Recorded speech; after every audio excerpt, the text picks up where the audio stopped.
Good morning. I'll call the Crow Wing County Committee of the Whole meeting for December 22nd, 2020 to order. At this time, Commissioners Hogue, Barrows, and Brecken are in the boardroom. Commissioners Coring and Franzine are joining us by teams. Our first item today is the out-of-home placements update from Ms. Griffith. Cara, if you go ahead. Good morning, Commissioners. Today we will be sharing the third and then year-to-date fourth quarter out-of-home placement budget numbers. I will share or attempt to share the point-in-time report, which you should have in front of you as a paper copy, and then I did also email them to Therese.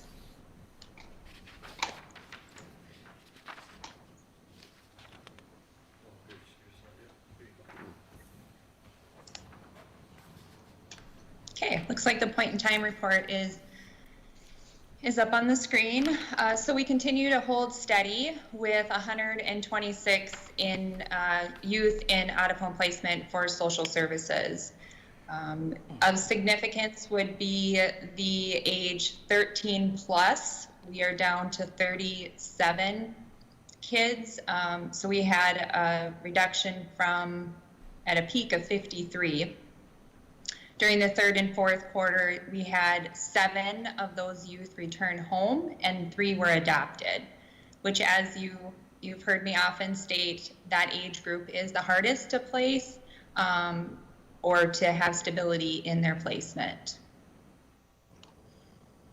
Another area of reduction is residential treatment. So we had peaked at 12 in the month of June, and we were down to 4 placements for residential. This is significant as it's the highest cost of care. The daily rate can be as high as $600 for kids that are in residential treatment. There's a number of variables or reasons for why the reduction. One of the main ones is due to the Systems of Care grant that we are working to strengthen the community-based services available to our youth and families in Crow Wing County. Any questions about the point-in-time report?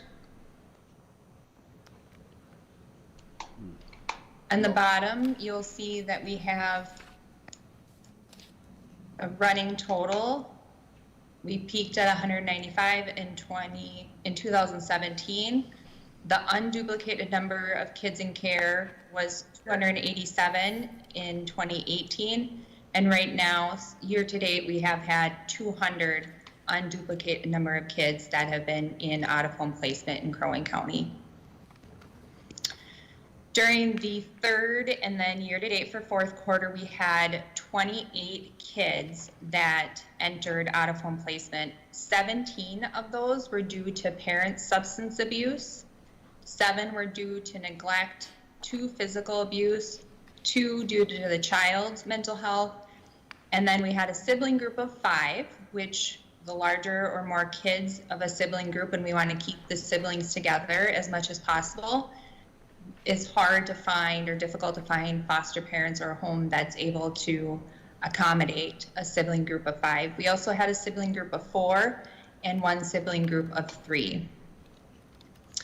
During the third and fourth quarter, we had 23 kids that left care. 14 were reunified or returned home. 8 were adoptions that were finalized. Year to date, we've had 19 adoptions.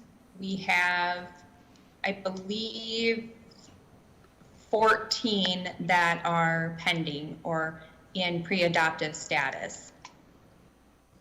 We had 1 that moved to a non-custodial parent's home and 1 that was transferred into the corrections world. So remains in placement, but is now under corrections placement, not social services. We did have, in the first part of November, we had a youth that was placed out of state for residential treatment. The last time that we've had to have a youth placed in out of state for treatment was April of 2019. It was the same youth that returned in April that the first part of November we ended up having to put in treatment outside of our state. That youth had been in 13 different placements during 2020. That same youth has been in out-of-home placement for about 4 to 5 years. Wow. We do expect the youth to be returning back to Minnesota the first part of 2021. Mr. Chair, Cara, this is Yes, Bill. Commissioner Brecken. This is Bill. One is thanking you. The numbers definitely have improved, but has COVID been a benefit or a hindrance to any of this? Well, COVID definitely has not made our work easier. We are still required in child protection to have face-to-face contact, so that has been a little tricky. There has been some changes with our judicial system, so we're having hearings virtually when possible, which that also can be difficult for families to be able to connect and participate in the hearings. Supervised visits, we have been looking to our community partners, specifically churches, to be able, now that it's getting colder, to be able to have visits in churches and not have the volume coming into our building. So it definitely has not made the work easier. Is there going to be a long-term impact?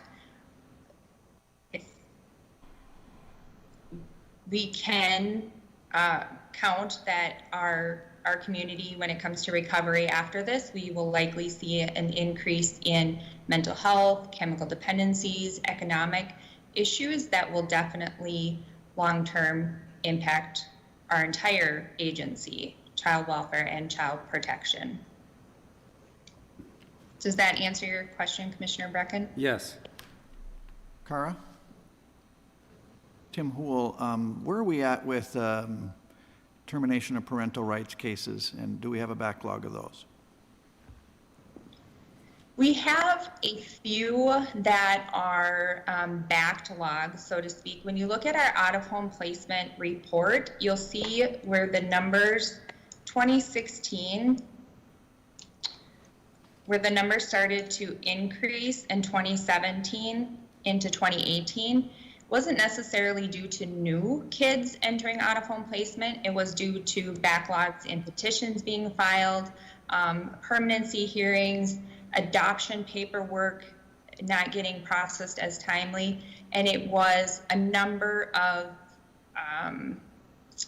areas within the system. So whether it was at DHS, judicial, not having enough public defender time, not having enough hearing time, staffing was low, and then we paid for that, so to speak, in the numbers until we were able to then in 2018 really focus and get kids through permanency, and we are off the permanency PIP that was assigned from DHS. So we're back in compliance with meeting that measure. Right now, there's a number of families that are beyond the 12-month permanency that we haven't been able to execute the adoption, whether it's because we don't have a permanency home, whether ICWA applies and we don't have a home that it meets the requirements for the ICWA standard, not having enough trial time in the judicial court calendar. So there's a number of reasons. At this time, we're not expecting it to create the same backlog or numbers that we witnessed from the 2016 into 2018. But we are watching that closely.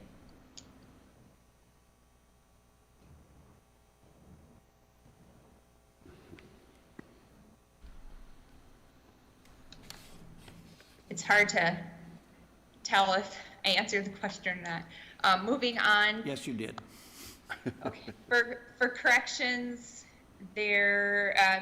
corrections is sitting relatively steady as well. They currently have 8 kids in out-of-home placement. So far in the fourth quarter, they have not had any new kids that entered care, and they had 2 kids that are youth that returned home since second quarter. So I believe in second quarter they had 10 that were in out-of-home placement, and during the third and fourth quarter they had 2 that returned home. So they're sitting at 8 kids in care. Now I'm going to switch to the budget. Again, you should have a copy of that available. Mr. Chair, could I just ask a question on that last sheet? Sure, go ahead. What was it? Can you switch back to that other sheet? Oh, yes. I am sorry about that. No, most certainly I can. It's probably it's a nothing question, just a curiosity question.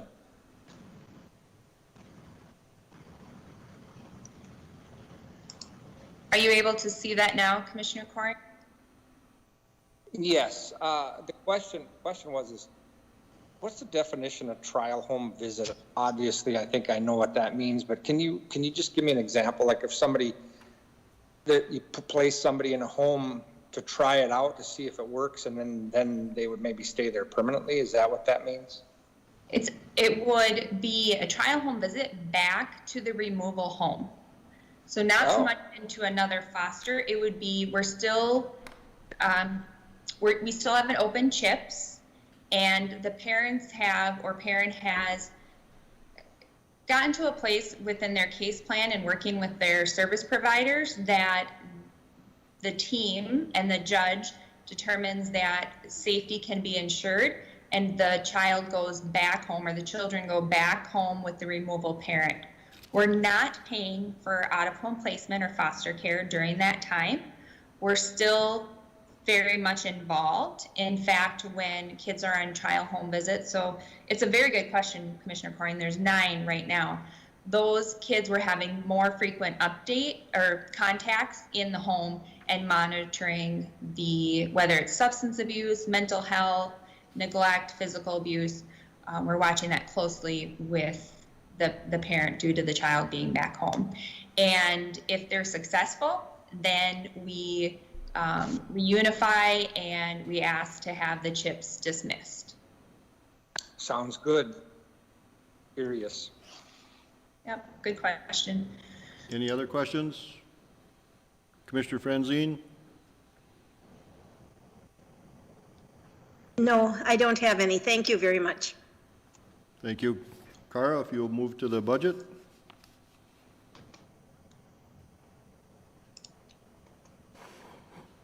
Okay, I'm hoping you're able to see the budget.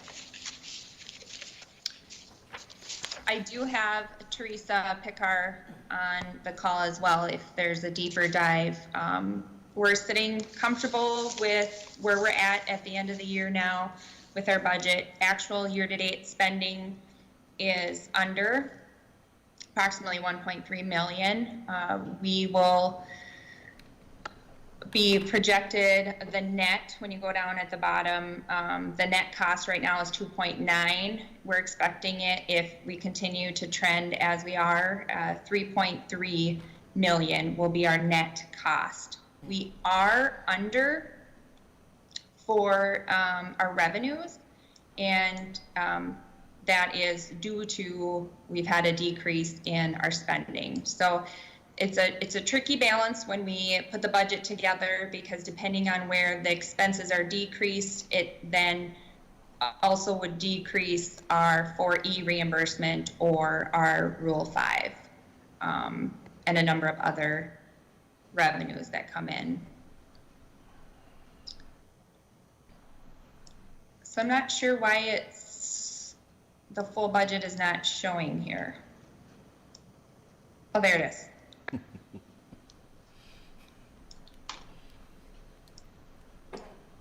The marvel of technology.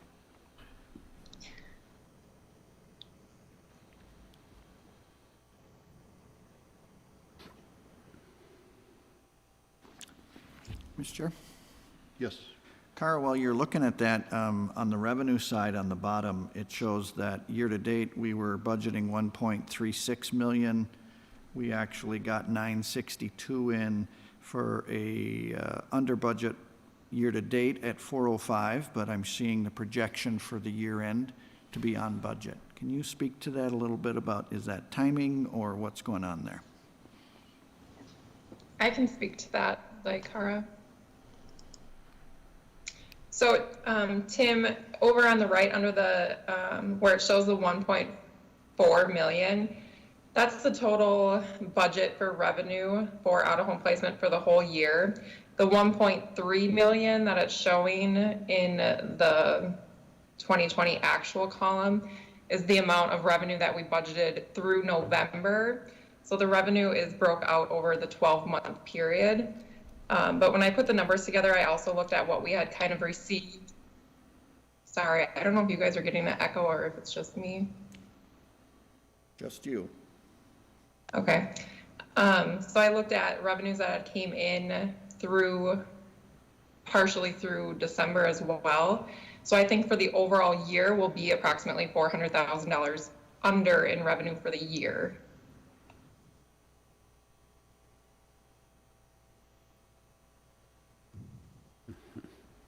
And Cara, is that because we're not getting some of the dollars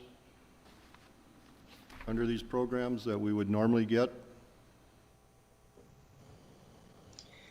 Our numbers have decreased, so the number of kids we've held steady through 2020 and the number of kids, which then would reduce our revenues. However, the biggest area is the North Star Care RCA state reimbursements. That's where we've had the largest decrease, and there have been some changes at the state level with the allocation.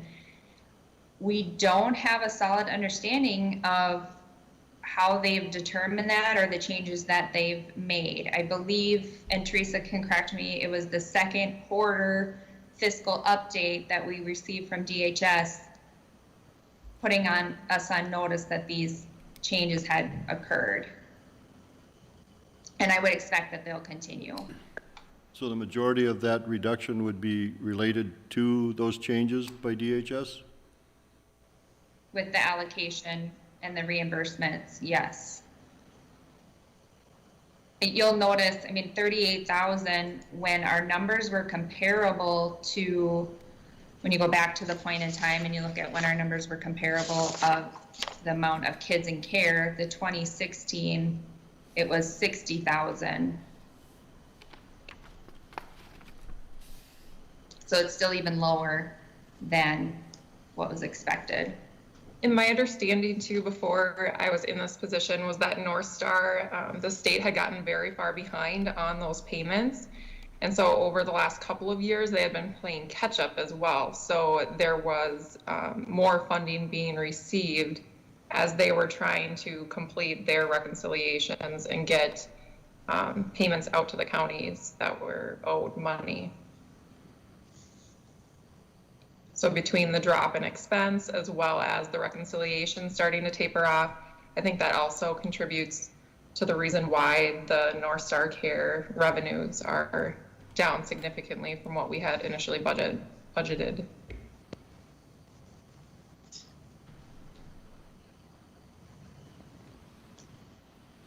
Mr. Chair. Cara, Teresa, I had heard rumor that there may be some changes contemplated or that other counties have, I don't know if they put it into place or if I'm just hearing rumors about 4E reimbursement and additional resources that we might draw down even for our contracted attorneys in the CHIPS area. Have you heard anything about 4E reimbursement changes? Not that there's going to be an increase. I know that for 4E, we have had the ability to draw down funds or to get reimbursed for funds for 4E, but we still have a cap. So what my understanding would be that we'd be shifting of funds from one area to another. So maybe a county that doesn't have as many out-of-home placement kids or kids that are in out-of-home placement, but they're still 4E eligible. So that means that they're at risk for out-of-home placement, and then there's also poverty guidelines. that then you could shift those funds maybe towards child welfare. So we track 4E kids, or we determine 4E eligibility for our out-of-home placement kids. We use the old AFDC guidelines from, I think, 1996 to determine if they're 4E eligible. And then we receive a 50% match approximately as long as they're in a 4E eligible home, meaning family foster home has to be licensed. And there are some treatment facilities that have went through the process to to be eligible for 4E reimbursement. The other way that we track 4E kids is through our Family Services Collaborative. And those commissioners that are part of the governing board for the Family Services Collaborative knows that Becky and I, so Becky is the supervisor for the collaborative workers, they keep track of all of the kids that they serve. They send them over to us and we review them to see if they meet 4E eligibility or criteria, meaning they're at risk for child protection or out-of-home placement, they're in need of services, and we report that and keep track to the state to document how many kids in Crow Wing County are 4E eligible. And that tracking and knowing what the demographics are for our population and the needs is used as some of these magical formulas for reimbursement that we receive back. So I haven't heard of increase in 4E funding, more so allowing flexibility in how you use the funding. Thank you, Cara. How about, can you speak to the issue of what steps we have been taking to develop community-based alternatives or higher levels of therapy in our foster homes that would contribute to us hopefully keeping kids in our community at least instead of out of our community in out-of-home placement? So two big ones over the last few years. The first one is crossover, and that would be kids that are at risk or have entered in our detention area. So they were arrested, they're being held at detention, and kids in the past would sit there, so to speak. And again, detention is a high cost of care daily rate, $200-300 a day. And they're sitting there, but they're in need of services. And until they were adjudicated and were able to be released to maybe chemical dependency treatment, mental health treatment, maybe back into the community or family foster home, we were sitting on 30 to 45 days of a youth sitting in detention.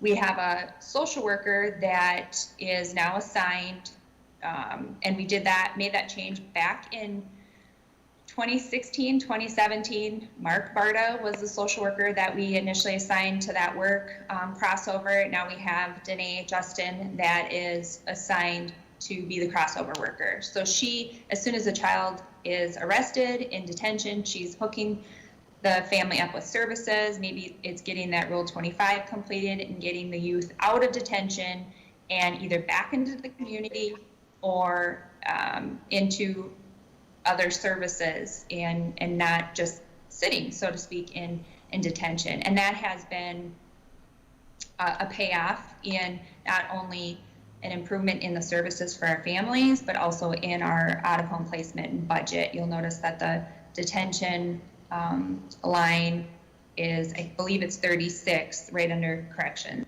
And those would be kids that are either pre-adjudication, sitting in detention, or revocation. Stakeholders have also reported that this is just such an improvement in the process with getting services hooked up for those families. So that would be the county attorney's office, the judges, law enforcement, and I'm sure Krista can speak more from her side.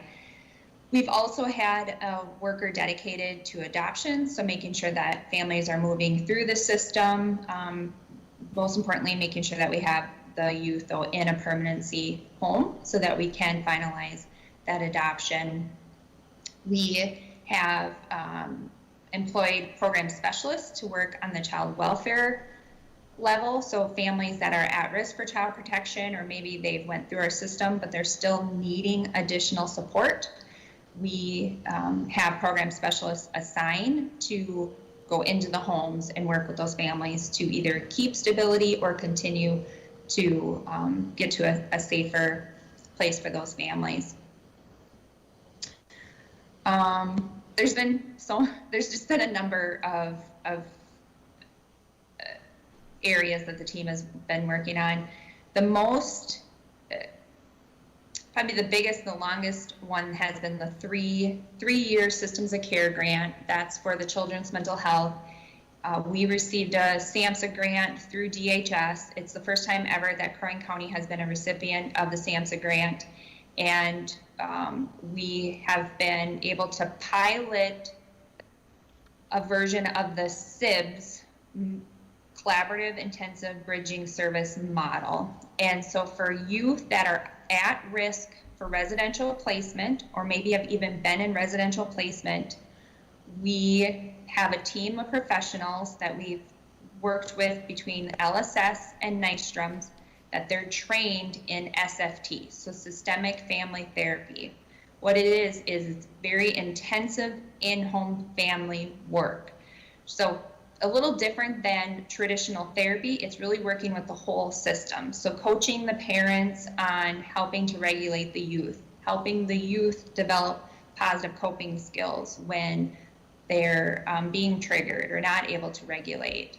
Working with the skills worker that might be in the home, the children's mental health case manager, to ensure that we're looking at respite or any other services that might help. And we will be coming into the final year of that now in 2021. And right now we're using the grant to pay for those contracted services because the medical assistance reimbursement rate does not fully pay for the services that they're providing. But we are working with Wilder as part of the SAMHSA grant to be able to demonstrate the evaluation of the work and what it will look like moving forward for sustainability when the grant is exhausted. So when we move into 2022, what does that look like to continue the CIBS program and the SFT work specifically?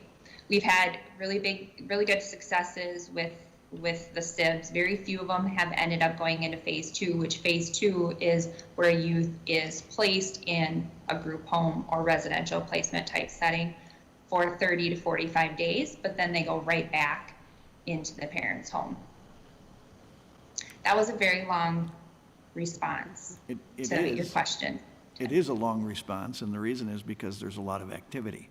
Kara's being modest as well in that she played I think an essential role in us getting the Systems of Care grant by her sitting on a state advisory committee and developing the relationships. I believe we're the only county in the outstate of Minnesota to have received a Systems of Care grant. So it's some good work, and I think a lot of active work at trying to develop those community-based alternatives to sending a kid out of our community. And if you really think about it, are we going to create a great citizen by sending a kid outside of our community, breaking them away from the only social supports, as little as those may be, the only social supports they have, sending them somewhere where they have none, and thinking that's going to create a better citizen? So I applaud you guys' efforts, and I think we're seeing the return on the investment of those efforts. I hope it continues. It's always a crapshoot. One final question, I'll try to make it my final one if you don't mind, Mr. Chair. Where are we at with the development of foster homes in our community? That's always a challenge, as we have foster parents who adopt children out of our system and then are no longer available for foster care. How are we doing with that? We had done some efforts to increase that as well.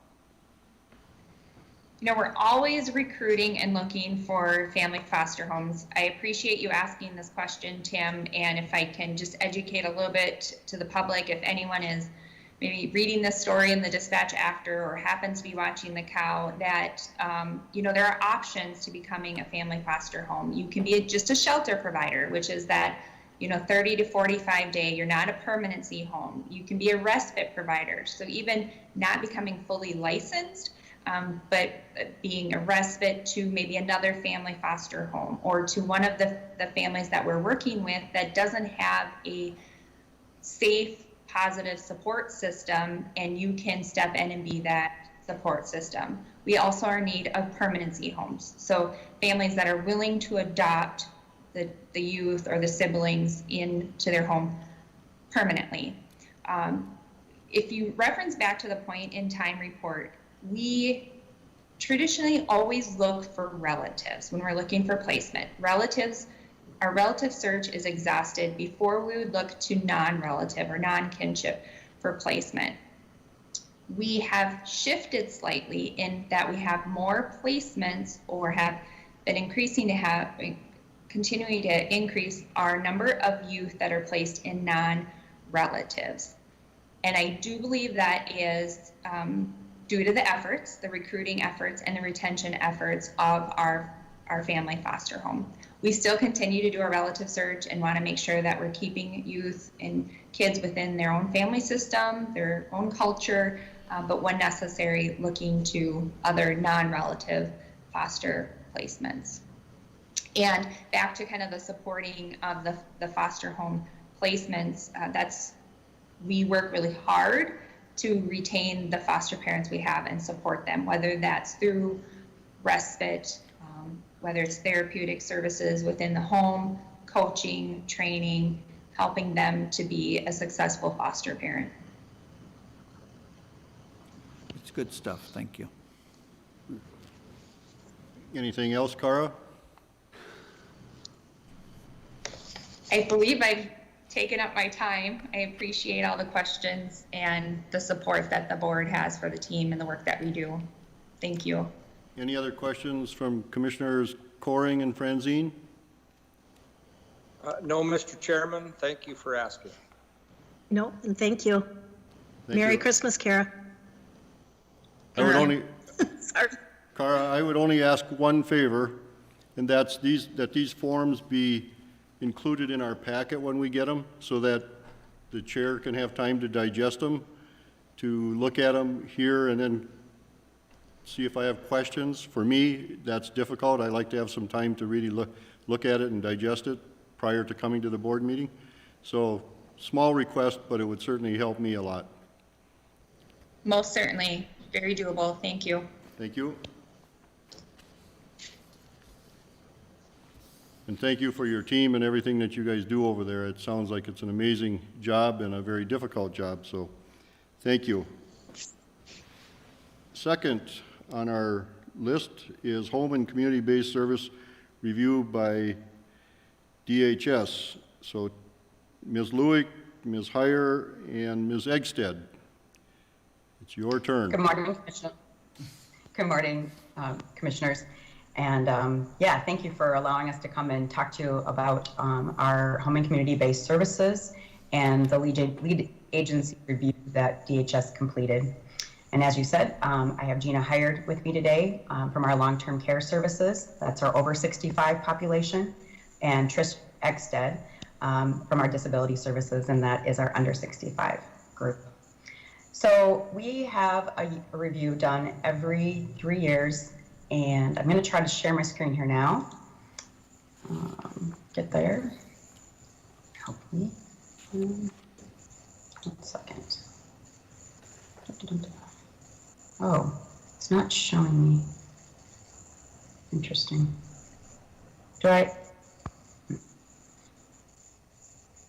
Trace, do I have the controls? I didn't give the controls to Cara, so I don't think I need to do that. Okay. It's not showing. It's Okay. not requesting that you get them. Sorry, maybe I can just go this way. We'll try it this way. Are you just the little up arrow at the top that says share content?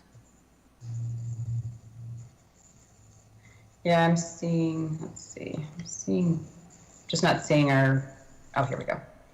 All right. Thank you for your patience. We're learning. Okay, are you seeing it now? Yes. Yep. Okay. Thank you. All right, so, oh, now I'm getting that feedback too. So we did have the DHS review 3 years ago, back in 2016. And when they come to do the review, we look at data from the 2 years prior. So we looked at 2014. So you're going to see some references in that with the materials that we had sent prior to today. This year's file review was, of course, here in 2020. So we're looking at the 2018 data. The file review began in April. And I think DHS had hoped that they would be able to come on site in the summer, but that did not happen due to COVID, obviously. And so they did all of their interviews and their file reviews through electronic submission. And then we got our final report here in September. So the first document that I'm going to refer to, and I'm hoping that you had it sent out to you in advance, is the demographic profile for Crow Wing County. So they give us our estimated population, and this was the 2017 census. The number of those receiving long-term services and supports was 1,303. And what that entails is not only are those on waivered services, but also those that are living in nursing facilities. And this is for that population that we've talked about, the under 65 on waivered services and our over 65 population. The number receiving home and community-based services, this 1,156, is specific to the waivers. So this is our DD waiver, our CADI, BI, CAC, and then our EW waivers. And then the number in institutions, so those that are in nursing facilities, is 148. And with approximately around 20 to 25 of those individuals being under 65. So Tammy, are those numbers better or worse than 2014? Better or worse? They're very similar. So the numbers had not changed drastically between 2014 and 2018 for these numbers. We will talk about that here in the next screen as well. So here is in 2018, here are our numbers. There were 384 elderly waiver cases, 166 DD cases, and they put together our what they call CCB, which is our CADI, CAC, and BI waivers, and that was at 208 in 2018. When we compare that to 2020, we have seen an uptick in our EW cases. We've increased, actually, current numbers are 468, so that's an 84 case change. And then DD waiver has actually stayed exactly the same. Not that there probably hasn't been some people that have gone off and then new people coming on, but the number is still holding at 166 cases. And then our CADI, CAC, and BI cases are at 246 cases with a 56 caseload change. Any questions on that? Nope, thank you.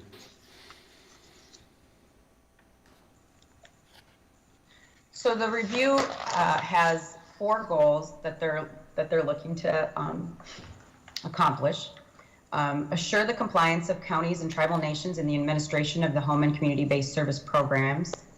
Share performance on key measures and outcomes to better support the people of Minnesota. Promote collaboration amongst lead agencies with best practices and innovation approaches. And then share best practices and feedback to DHS to promote state improvement. The process, when they come to do the review, the process uses a mixed method approach to review the data. The mixed method that they used was a case file review, a lead agency multi-track survey. They pre-interviewed the supervisors and did on-site meetings as well with us. And then they do focus groups with our MinChoices assessors and all of the case, or I shouldn't say all the case managers, some picked case managers. And then they also do then, they did a file review of our cases as well. The second handout that we had submitted prior to today was the program summary dashboard. And in there, as we walk through this, you will see that there is a comparison to what they call cohort 3 and to statewide. It's going to be at kind of the top as we move through the 4 areas. The cohort is made up of 19 counties, similar population, and I'm not going to name them all off, but just to give you some idea: Blue Earth, Polk, Harbor, Becker, Otter Tail, Goodhue County. There are more, obviously, but those would be a few of the counties that cohort entails.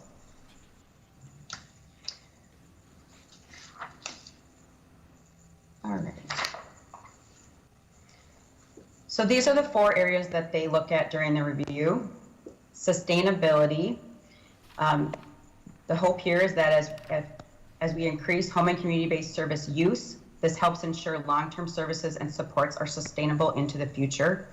And they looked at these 4 areas: the people receiving these services, the average overall cost per person, the average home and community-based service cost, and then the average institutional cost. So if these people are in nursing facilities, what does that cost look like? The next area was community. The home and community-based services helps people continue to be a part of their community and enhance their quality of life. And here you can see the things they're looking for there are people being served at home, average overall cost per day, average in-home costs, and then the average residential costs. And we're going to go into all these things just in a little bit more detail as we move through the slides. Employment. The home and community-based services supports people with disabilities to have a wide range of employment opportunities within the general workforce. And so here they look at the people that we have under age 65, so those 18 to 64 that have earned income, people that are earning $600 plus per month, people earning $1 to $599 per month, and then the grouping of those people that have no income. And then the last area that they look at is higher needs. And higher needs is defined or works to provide the right services at the right time for all people regardless of their need. And so here we'll look at the people that we're serving on the waiver with higher needs, those with higher needs that are able to continue to live at home, and then people with low needs that are in our residential settings, and then case mix caseloads. All right. So the first area, and this is in the packet that you got, so it's on page 2 of that summary. You can hopefully see it a little bit more closely.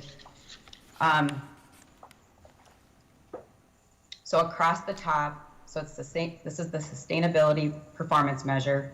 Across the top, you're seeing our comparison to the cohort and the statewide, and then you're seeing the lead agency review ranking for our county. So when you look at us against the 87 counties, that's what you're seeing across the top here. This is a lot of information, and I know it can be somewhat confusing. So here, what they're looking at under the percent of people receiving waivered services, that the idea is that the higher percentage of people receiving waivered services shows that more people can have their needs met outside of institutional care. On average, this is less expensive and gives more choice and control to the person. So we are doing very well. We rank number 1 for people with developmental disabilities at 100%. So in 2018, we did not have any individuals living in institutional care, and that was due to one of the ICFRs closing. I think we only had 1 individual in that facility at the time, but that person then was able to move out into a group home setting and no longer need that institutional level of care. And this remains true today, that we are still at 100% for those on the DD waiver, or those with developmental disabilities not living in institutional settings. And then you can see, and I should mention, the gray shaded area of these reports is our cohort in relation to us. So we're the solid line, and the gray area is the cohort. So with people with disabilities, you can see we're tracking relatively close with our cohort at 95.99%. And then older adults, we're tracking a little higher than our cohort, where we have 77.2% of those over age 65 that are on home and community-based waivered services and not in institutional settings. So they're receiving those services. On that lower chart, you're seeing the average annual cost per person. And so there's the overall cost for each of those waivered services. And then it is broken down by the waiver, the home and community-based waivers, and then institutional costs. And this is specific for our county. And really here too, we're relatively in relation with our cohort. You can see the cohort in gray. Any questions just on sustainability? No? Okay.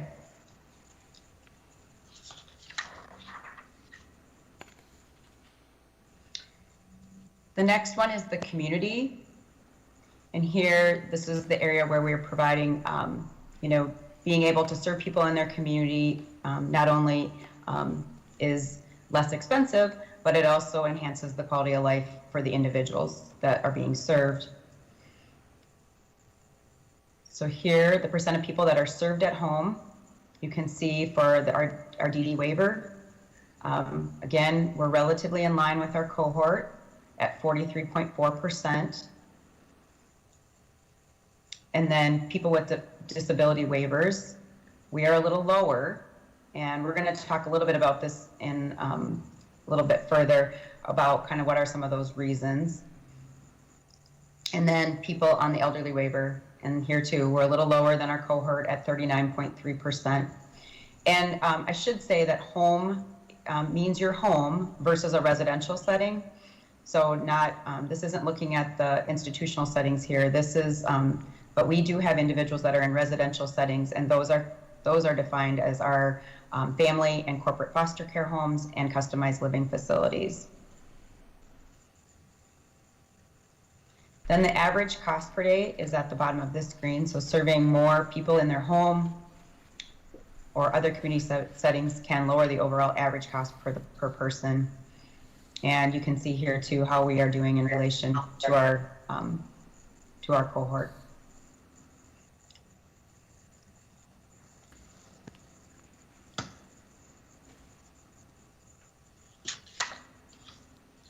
So some of the reasons that our focus group talked about when they did the interview with DHS is, that our housing is limited in Crow Wing County, our capacity of affordable, safe housing. They find that to be particularly challenging. Also, customized living services do offer specialized care, which we may not be able to find to bring into people's homes. So that is another reason that we do have individuals that sometimes choose to live in our customized living facilities. And a lack of transportation is another barrier that we may be faced with. And then provider staff shortages also limits individuals from living more independently. Number of the individuals that we are serving are higher needs, and that sometimes makes it difficult to bring the services to their home for some of our providers. One thing that the review did acknowledge was that in reviewing our case files, it did show that 100% of our cases identified a person's preferred living arrangement, and that they were living in their preferred living arrangement. And there was 100% of the cases that had a plan in place for individuals who expressed an interest in a different living environment. And so that there was a plan in place to work towards that if they so choose. Any questions on the community page? Commissioner Corey and Commissioner Franzen? Thank you, Mr. Chairman. No question. No questions. Thank you. All right, Tammy. Okay, the next area is employment. And this is the This is us trying, working to offer a wide range of employment opportunities within the general workforce. And again, at the top, you're seeing us ranked against the cohort statewide, as well as where our ranking was as the lead agency. The percent of working age people with earned income for our DD waiver, we are at 63.9%. And for our non-DD, our CADDY programs, we were at 31.3% of those that have earned income. Here we did see somewhat of a drop, and really this has been due to some changes that have been happening with employment services. We've been working, so the goal really has been to offer more competitive employment options for individuals with disabilities. And so we've actually gone up in those earning income over $600.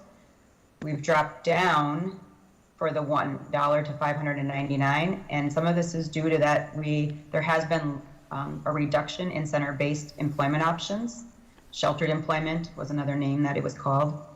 And then some people moved to more of a day service and no longer are going, going to like a sheltered employment service. And so there you're seeing that we've actually had an increase in the no income, and that kind of speaks to those changes in the employment services in our community.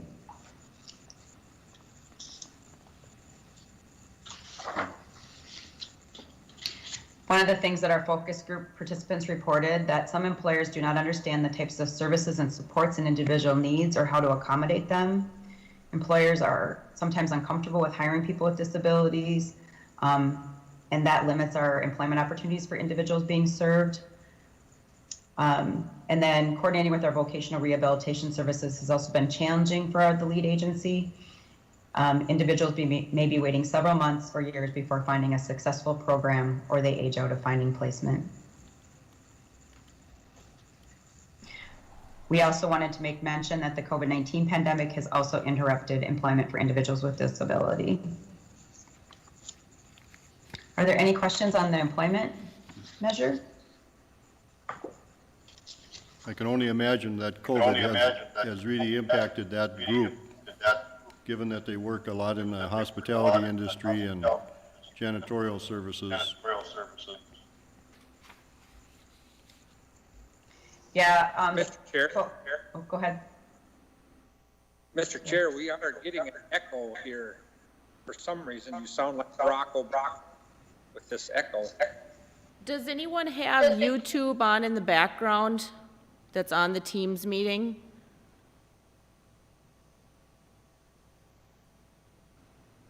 And Tammy, do you have anything on your computer that you have up twice? Like the Teams meeting? Although I'm not getting any echo right now. So I think. I do not. I'm not getting an echo for you, Therese, but I have been getting an echo for Yeah. the people who are presenting. Okay. So just everyone make sure that let me just make sure everyone is off.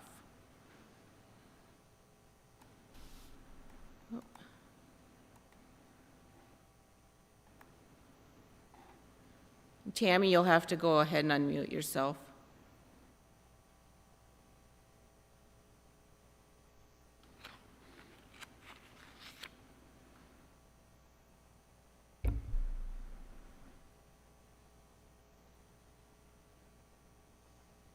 Tammy, can you unmute yourself?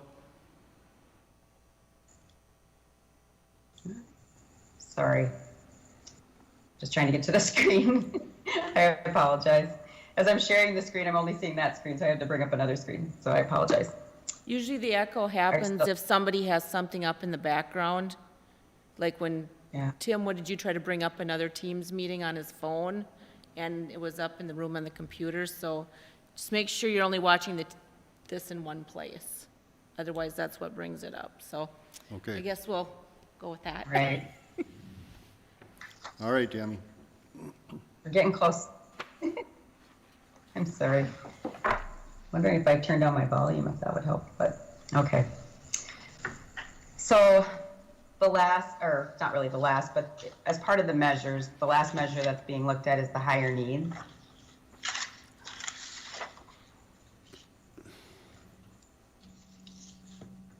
And the higher needs is determined through the Min Choices assessment, and it's dependent on where that case mix falls. Higher needs is between a case mix B and through K. I'll let somebody else explain what that all means to you, but or to me even. So A and L are lower needs, and on our elderly waiver, a 4 is our lower needs. It's on the bottom of this page. You can kind of see the different case mixes. So here, the percent of people that we have with higher needs on the waiver. And so we are 80% for our disability waiver, for our DD waiver. We're at 81% for our disability non-DD waivers. And then for our elderly waiver, we're at 75.2%. Here really, overall, we don't really see a big change between us and our cohort, except when we get to our elderly population, where we have more people with assessed higher needs. But we do have a high number of people on the waiver that have been assessed with higher needs. And I'm going to have Trish just talk a little bit about a higher needs case, just so that it can maybe give you an idea of what, when we're talking about cases with higher needs, what that may look like. Go ahead, Trish. All right, thank you. Hi, Commissioners. Just to give a brief example in regards to one snapshot of a high needs case within the work we do. An individual diagnosed with cerebral palsy, has Tourette syndrome, major depression, borderline personality disorder, along with attention deficit disorder and post-traumatic stress disorder. Functional level is at 11 years and 7 months. Lacks reasoning and judgment skills, can be extremely impulsive, has inappropriate sexual behaviors and sexual talk, which leads to, I'm sorry, was that me echoing or? Inappropriate sexual behaviors and sexual talk, currently on probation. IQ of 67, both physically and verbally aggressive. Has had physical altercations with law enforcement. Law enforcement is oftentimes needed to assist with him. Frequent elopements, threatenings to harm staff and housemates. Has had suicidal attempts and hospitalizations. There's actually a crisis protocol in place. Currently has a legal guardian appointed through the courts. We have worked with person-centered planning as well as community support services to really implement as clearly as possible to allow the people that are working directly with him to work as effectively and safely as possible. It's just one example. Everyone's a little different, obviously.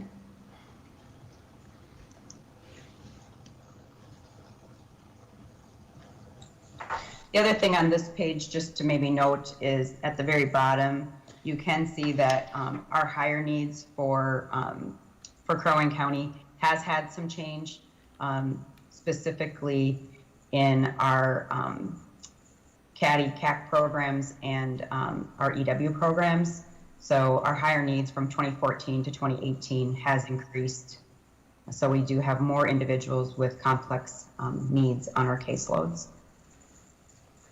Any questions in regards to higher needs? All right.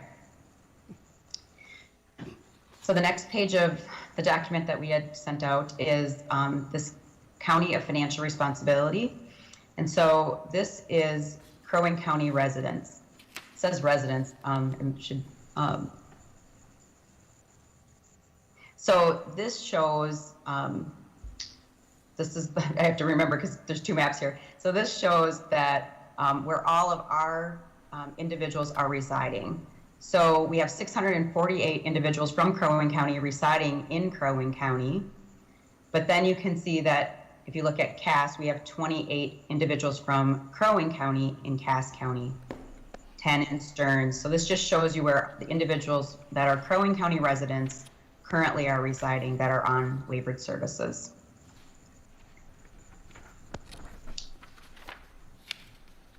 And then the next screen is those living in Crow Wing. So here again, Crow Wing, 648 of our own individuals living here in Crow Wing. And then this map shows you the number of individuals that are coming from other counties and that actually are residing in Crow Wing County from other counties. So in this example, or as you can see in here, St. Louis County has 6 individuals. Those 6 individuals are living in Crow Wing County. What's important to note about this is that this does increase. We are responsible for the reassessments of these individuals for their MnChoice's annual assessment. And so this has been something that's changed over the last couple of years, where now these assessments we are now responsible for. Any questions on these? What was the thought behind that change, Tammy? Why wouldn't the county of financial responsibility have to pick up that cost? Yeah, I think that they felt that potentially the assessors, I think from an efficiency standpoint of not having the travel, that we would all be responsible for individuals that are within our own counties.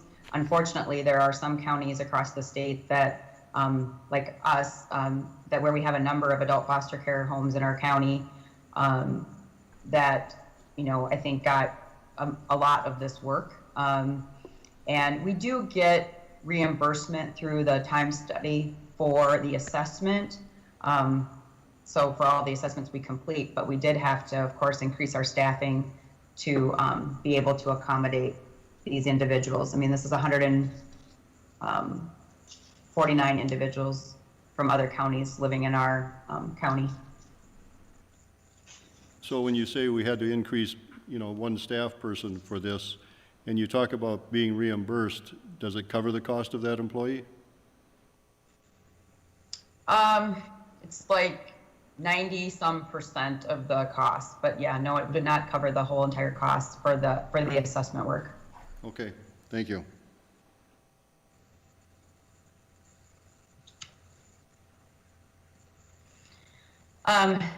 We're almost done. So the review, one of the things that they do at the end is they do give us some feedback on strengths and recommendations. The strengths that they pointed out for our agency was that they felt that our staff possessed strong knowledge of the program requirements and person-centered planning practices. They actually asked for us to be able to be a resource to other counties because they feel that we've put such strong practices in place, and they can see it in our documentation as well as in our policies and procedures for carrying out waivered services. Crow Wing County has continued to work with employment providers to increase community-based competitive employment opportunities. We've already talked about this, but here it was increasing the number of people earning over $600 or more per month, and they did see an increase in both our DD and our CCB program. And then the other strength that they discussed with us was our strong team that we have in place to administer the home and community-based services. They spoke about the supervisors that are working in this program, this close partnership that occurs between our disability team and our elderly waiver team. Actually, Gina and Trish co-supervise the MnChoice's assessment team, having assessors from both of their teams on that team to do the assessments. And I think that has led to just really good, consistent practice and protocol of these programs.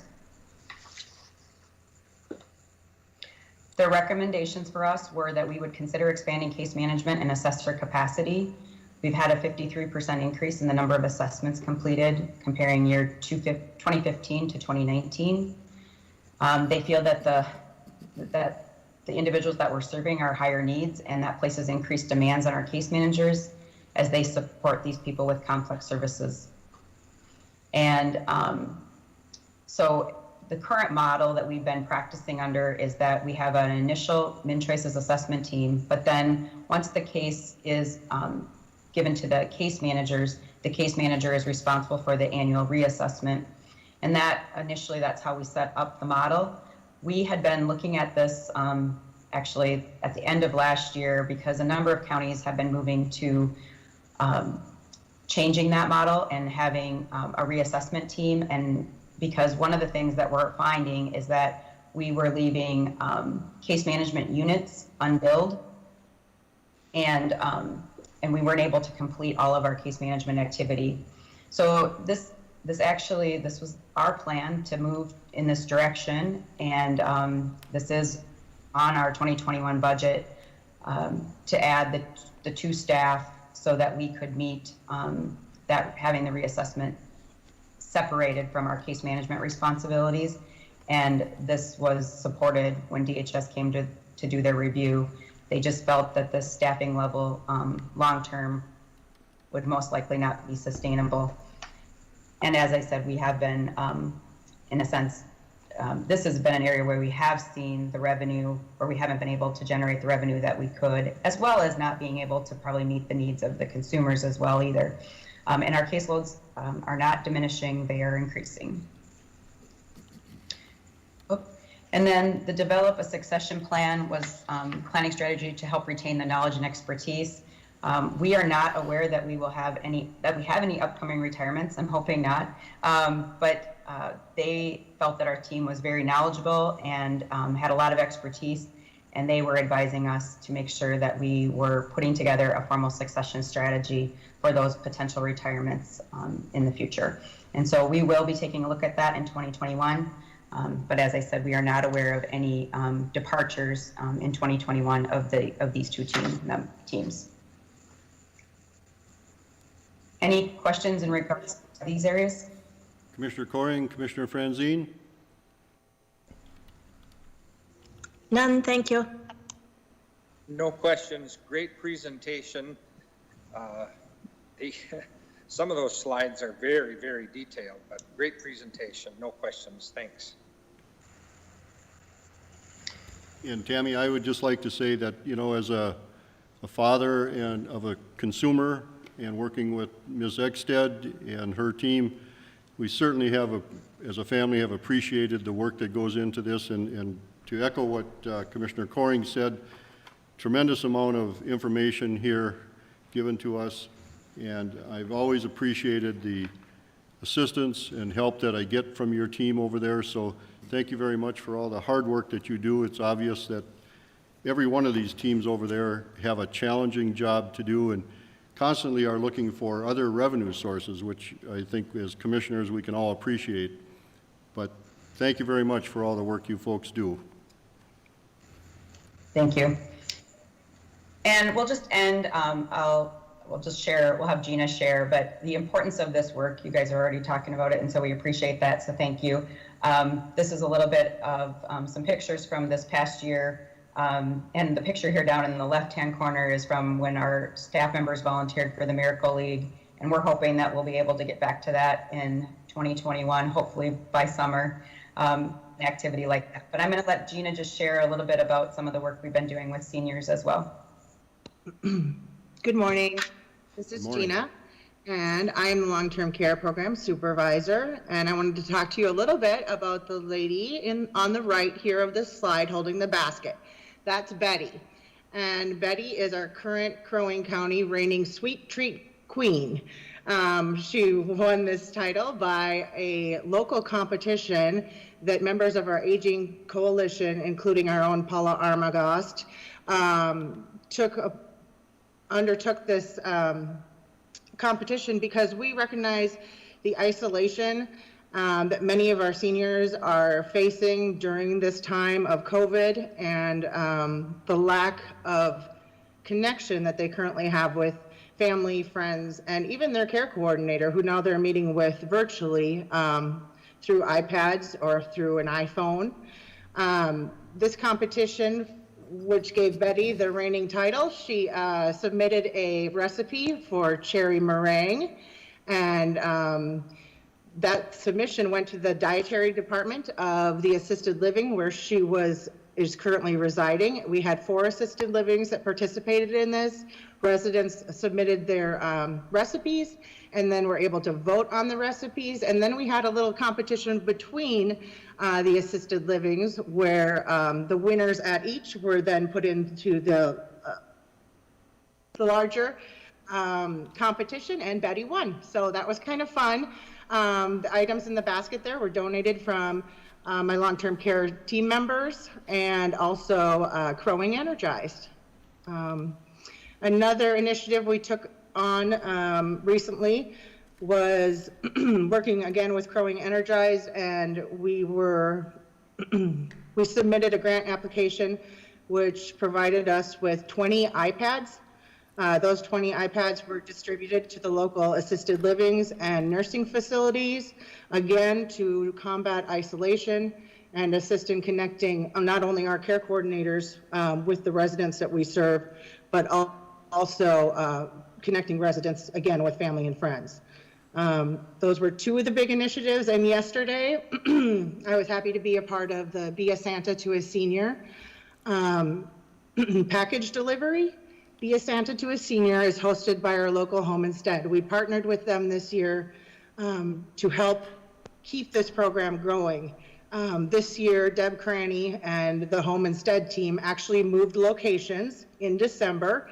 And with that and COVID and the restrictions that put on businesses where they normally would promote their Adopt a Senior bulbs and Christmas ornaments that people would get off of a tree, the businesses were closed. That wasn't going to happen this year. So I told Deb, obviously this is something that we really wanted to see occur this year more than any, because of the isolation that so many people are feeling. I worked with Marcus in IT, who was amazing, and helped us launch the Be a Santa to a Senior on a virtual platform. We were able to get gifts out to over 400 seniors in the community. This was amazing, and it was the first time that they've done it on a virtual level, and it worked smashingly. We were all very happy with it. I actually got to deliver gifts yesterday. And over the river and through the woods to grandmother's house is an understatement for where some of these people are located. We were really going all around the county and delivering gifts. I received a call last night from a gentleman to tears for how appreciative he was of the program. He tracked me down somehow, but it was beautiful to see that, and the gift of the community during COVID, and especially for this program. Any questions about any of that? Any questions, commissioners? I just want to say thank you, Gina, for all you've done. I think recognizing the isolation and coming up with a creative way to address some of that.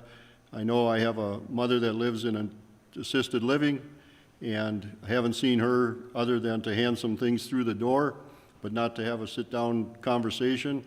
And she does feel that isolation, and she does very well. So the ones that struggle, you know, it's a real issue for them, and quite a change. I don't think any of us were prepared for that aspect of life to be taken away from us. So I appreciate everything that you and your team and all the volunteers that have done the work that is so important to these people. So thank you very much. Thank you for your support. Thank you, and that's the conclusion of our presentation. Thank you, Tammy and team. Have a great day and a Merry Christmas. Thank you. All right. Our next item is the Crow Wing Soil and Water Conservation District chlorine monitoring with Melissa Barrick, Bethany Chaplin, and Jory Danielson. Good morning. As you Good morning. mentioned, I am joined by Melissa Barrick from the Crow Wing County Soil and Water Conservation District, Bethany Chaplin from Green Corps and Soil and Water Conservation District. We're here to highlight our chloride reduction and monitoring partnership that we've joined. In 2019, the Highway Department developed a chloride reduction plan. Oh, I'm sorry. You're good. Okay. Oh, I thought there was a glitch there. Sorry. In 2019, the Highway Department developed a chloride reduction plan, and using best practices, we wanted to instill balancing public safety and environmental impact. By using the best practices, we were able to track the quantity of salt that we apply to each snow event, and also on our chloride application for dust control in the summertime. And then we can monitor road conditions and how those are affected. Our next step was to start monitoring the environment and to determine if we're being good stewards of the environment. We wanted to take this step to collect data to see what we're doing and how it's impacting our local lakes. So Melissa and I began talking about how we could monitor the chloride levels in our local area during a smart salting training that our department participated in. And I'll let you take it from there, Melissa. All right, thank you, Jory, and thank you, Mr. Chair and members. Yeah, so Jory and I met, I think, about 5 years ago. Connie Fortin with Fortin Consulting is kind of the leader in doing these trainings for service providers like Jory, as well as the private sector, and trying to help them learn best management practices. And so we started working together. Jory with Crow Wing County got level 1 certified through the Minnesota Pollution Control Agency for smart salting, and then they were looking into the level 2, which included some monitoring. And so he came by our office and we kind of chatted, and we thought if the county had sort of a small list of lakes that we could start to work with lake associations to go and grab those samples. And so in 2019, we were able to go and grab some of the fall samples. And then this summer, we took some of the other samples. And so it's been a great partnership. Jory's done a great job of implementing these best management practices. And one of the things about chlorides, which Bethany will go into, is that once it's applied on the land, it never goes away.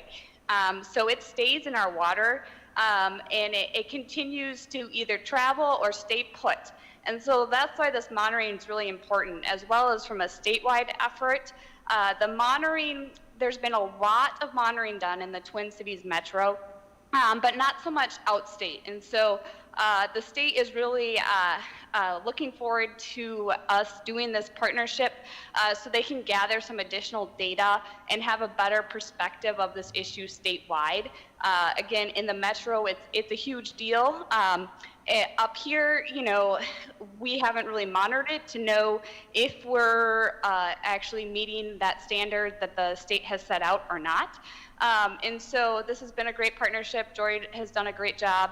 And because of this partnership, we were able to leverage a Green Corps member that's through it's like AmeriCorps, but it's through the Minnesota Pollution Control Agency. Because that program, one of the things that they wanted us to work on is chloride and chloride education. And since this partnership, we were able to apply for a member, and she was able to start in September. And so she was able to look at all this data, run it by some experts, and make sure that she understood the data, and she's going to provide that information to you. And so we don't have to pay for this apprentice, basically, and she's helping both the county and the SWCD on this partnership. So I'm gonna turn that over to Bethany Chaplin, if you wanna turn your video on, and she's going to give you just a brief overview of the chlorides and then also the monitoring that occurred. Hello, so my name is Bethany Chaplin. Thanks, Jory and Melissa, for introducing me. Let me just share my screen really quick.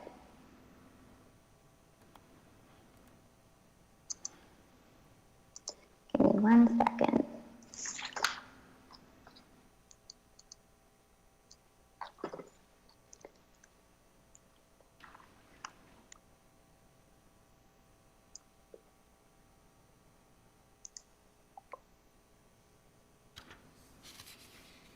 Okay, it's giving me a little bit of an issue, so 1 second.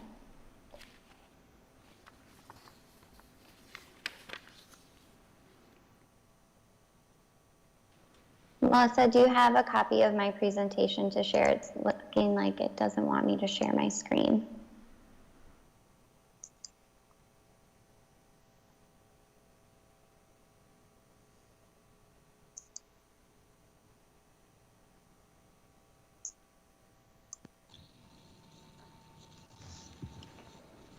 Therese, do you have the presentation that I sent?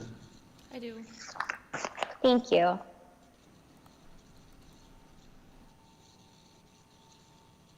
Oh.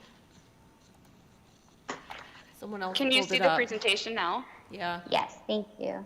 Okay, let's see here. How do I do this?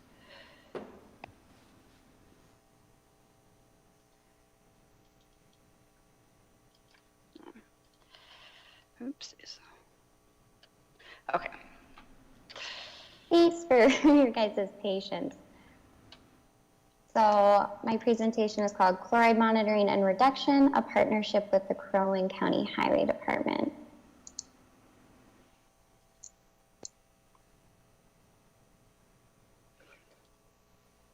I think if you just hit, yep, there we go.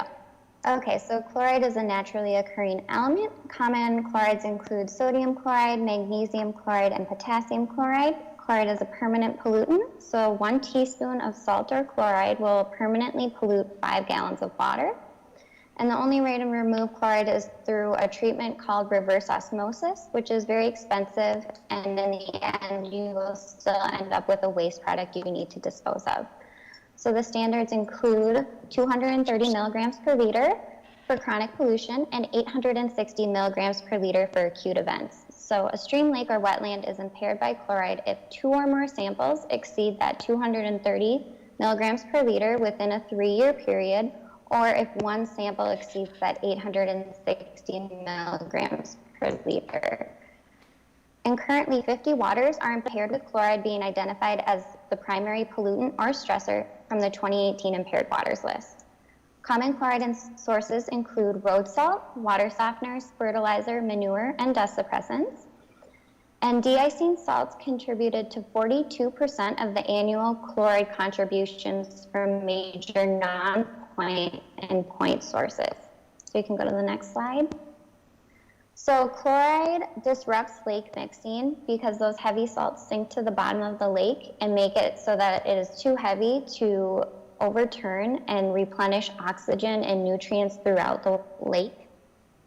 This is an important process for aquatic life because it is contributing to oxygen and nutrient distribution. And then chloride negatively affects aquatic species by lowering diversity and productivity, and native species and bugs are found to be more sensitive to the chloride changes.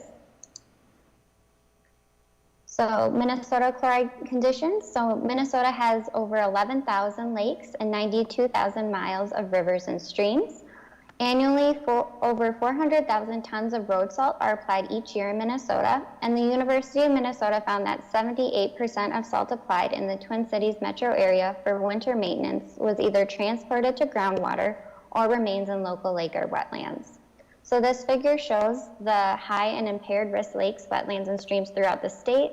As we can see, most of them are in that Twin Cities metro area. And de-icing salt was found to be highly dependent on road density.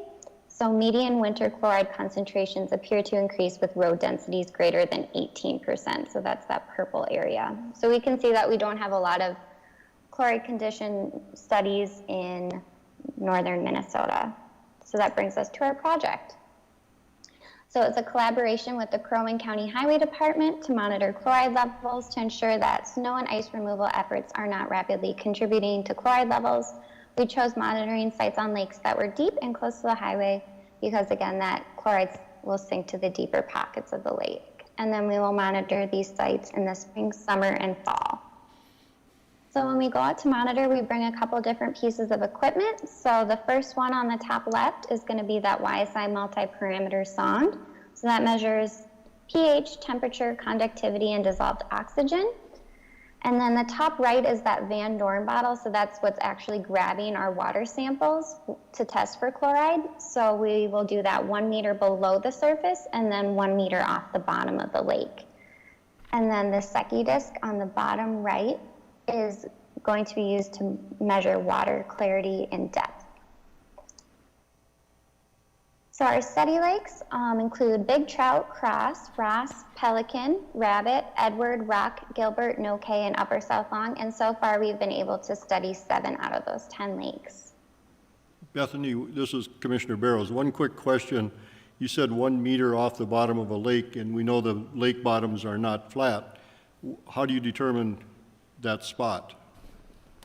Yeah, so we go out, so our sampling sites that we have, we're able to know the depth of those sampling sites through the MPCA database. So then we just measure out with the Van Dorn bottle has measurements in meters from on the rope, so we're able to go down a certain depth in meters to get that 1 meter off the bottom of the lake measurement. Mr. Chair, the other thing too is that the DNR has the deepest holes like identified, and those locations, the lake associations have been monitoring for other water quality parameters, and so we have those locations, and we use those same locations for these sites. Okay, thank you.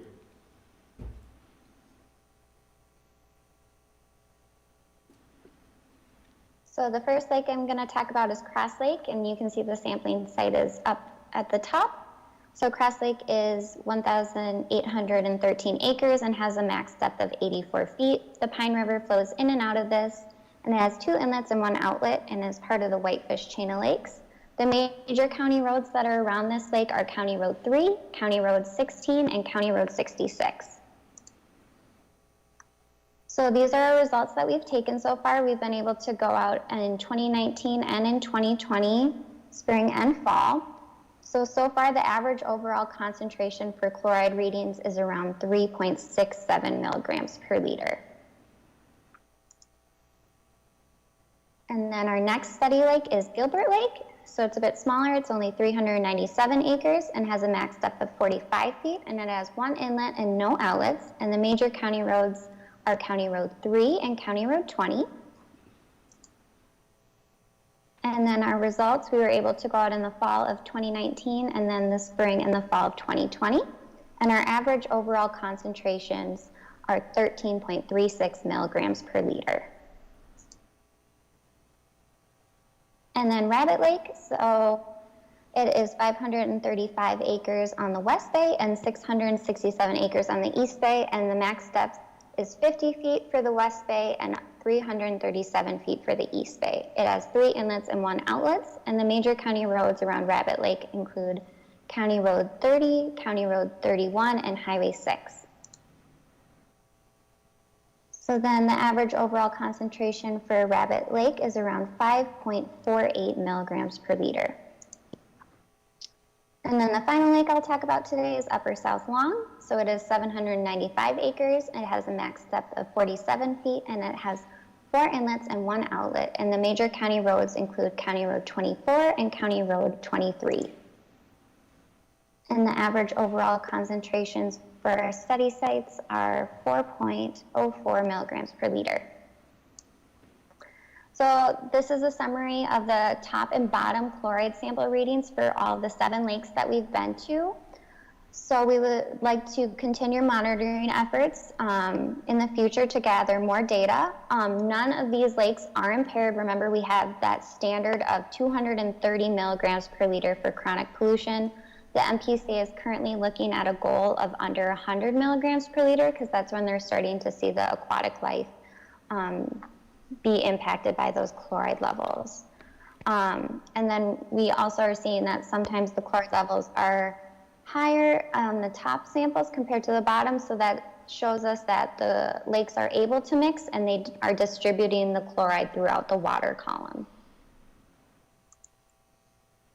So then what can you do to help for winter maintenance? We recommend that you drive slow in the winter and be mindful of plow trucks that are out on the road so that they can do their job, and to wear the correct foot gear that has extra grips, and to penguin shuffle.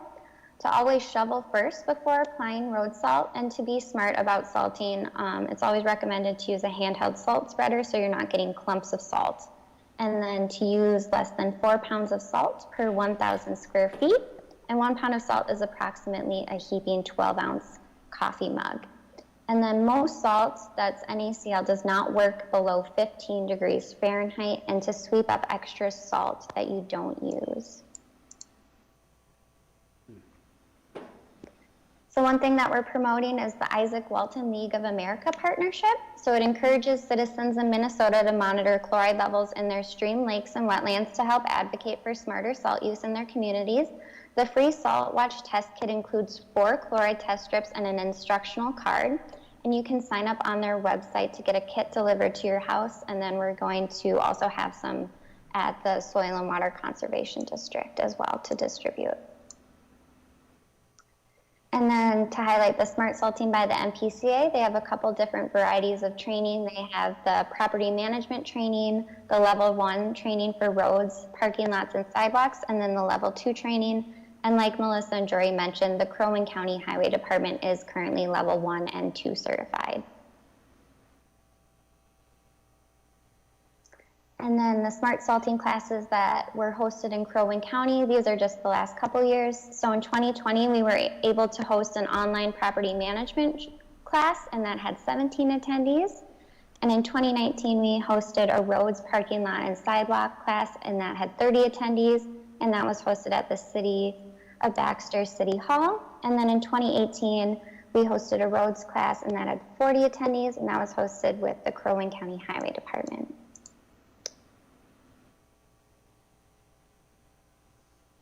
So this image right here kind of shows the summaries that the Crow Wing County Highway Department has on their website available to the public. So it has the amount of salt brine and amount of salt that they've used, the amount of precipitation that we received for a snow event, and the start and stop time, and then if their priority goals were met for their different types of routes. So removal of snow and ice from these roadways is one of the most important services the Highway Department provides during winter months. They service over 600 miles of county roads and secondary roads, and they utilize 16 snowplow trucks as well as other heavy equipment to remove snow and ice. It's common for them to pre-treat the road with brine, which is a salt and water solution. This aids in the salt working faster and helps keep the salt on the road and not in ditches, allowing for the department to use less salt while achieving better results. They primarily use sodium chloride and magnesium treated sodium chloride for winter snow and ice control. And sodium chloride is effective to about 15 degrees Fahrenheit, while magnesium treated sodium chloride is effective to 0 degrees Fahrenheit. And the Crow Wing County Highway Department just released their web-based application called Where's My Snowplow? And it's a GIS model that they have that locates each vehicle currently in use and their direction of travel, and then it tracks the snowplows in real time, and it will update every 5 minutes during snowplow events, and you're able to zoom in on the map and click around. Okay, next slide. So then we just have some resources, the snowplow event and Where's My Snowplow, that's on the Crow Wing County Highway Department's website, some MPCA chloride overview links, and a smart salting training calendar, and then the partnership that we mentioned with the Isaac Walton League, and then some resources to remove salt more at home. So then we would like to thank all the boat owners and lake associations that helped us out with this chloride monitoring. So we'd like to thank Todd Froming, Matt Steffens, Don Rother, John Williams, Ruth Neighbor, Jeff Laurel, Lynn Honch, and the Whitefish Area Property Owners Association, Gilbert Lake Association, Pelican Lake Association, and Lake Edward Conservation Club and South Long Lake Association.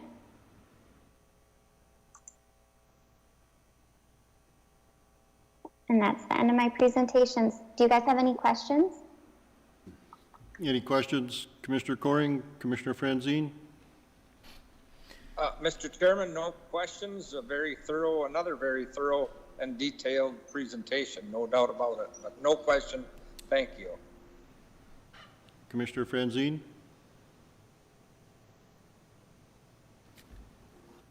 I believe Rosemary had to leave for a doctor's appointment.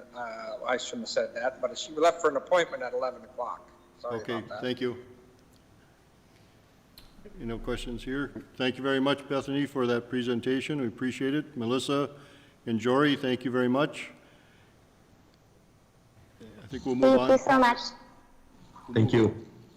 Move on to our next item, which will be presented by Mr. Free and Ms. Barrick on the Crow Wing Soil and Water Conservation District Strategic Assessment.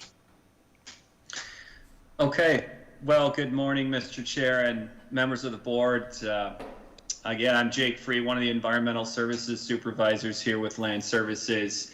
And I'm pleased to present today, along with some of the staff and the other agencies that are joining me today remotely, results and outcomes of a Crow Wing County and Crow Wing Soil and Water Conservation District strategic assessment. And so first off, joining me today, Gary Griffin, our Land Services Director. I believe we have Joanne Weaver that's listening in as well. She's a Crow Wing Soil and Water Conservation District Supervisor. Unfortunately, Diane Jacobson, one of the other supervisors who was involved in this process from the beginning, is not able to join us today. Chris Pence, who's a board conservationist with the Minnesota Board of Water and Soil Resources. Of course, Melissa Barrick with Crow Wing SWCD, she's their district manager. And then we have Tad Erickson, who's he's a senior transportation planner with Region 5, and he's the consultant we hired to facilitate a series of meetings over the last year and a half to complete this process. So wanna welcome those folks in as we kick this off. All right, so stepping back, beginning in 2018, the Minnesota Board of Water and Soil Resources, and I should say henceforth, I will be saying Bowser. So that's just an acronym that we're going to use here to keep it a little bit shorter. But the Minnesota Board of Water and Soil Resources, or Bowser, conducted what's called a performance review and assessment process. Again, alphabet soup for acronyms, I apologize, but that's going to be called a PRAP. Basically, it's an assessment of how both Crow Wing SWCD and Crow Wing County are how we're doing with implementing and administrating our water planning activities and meeting our water planning goals, and how we're doing administrating the Wetland Conservation Act. Now, there's more meat to it, and there's a lot more depth involved there, but I just wanted to keep it pretty brief on what that assessment was that was conducted by the state. Was really looking at water planning and the Wetland Conservation Act. The overall goal with those assessments that are conducted by the state, those PRAPs, is to support local delivery and assess the performance of LGUs, local governments, and determine how these are being implemented. They're routine. They are performed about every 10 years. So it's going to happen from time to time, and it just so happened that Crow Wing we had one a couple of years ago. In short, the results of that PRAP showed that our partners believe that both entities, both Crow Wing, SWCD, and the county, are doing good work and meeting those objectives. And that there are some new challenges for the county and SWCD that has created new opportunities for us to forge just better relationships and more partners for the future of water planning.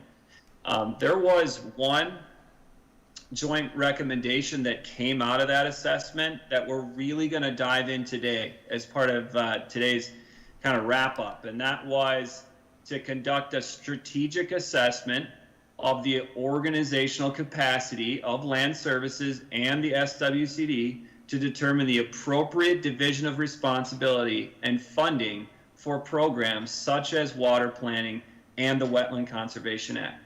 So in order to meet that recommendation, that joint recommendation in the report, our agencies, SWCD and the county, reached out to Region 5 and with Tad Erickson to facilitate a series of meetings with key stakeholders to see how both organizations can work together to better optimize our stewardship of our waters and resources on the land and water, and look at those appropriate division of responsibilities in those organizations to have them better optimized. So at this point, that was a long introduction, but I'm going to turn it over to our hired consultant, Ted Erickson with Region 5, to talk about that process, those meetings over the past year and a half, and talk about some of the outcomes of those meetings. So go ahead, Ted.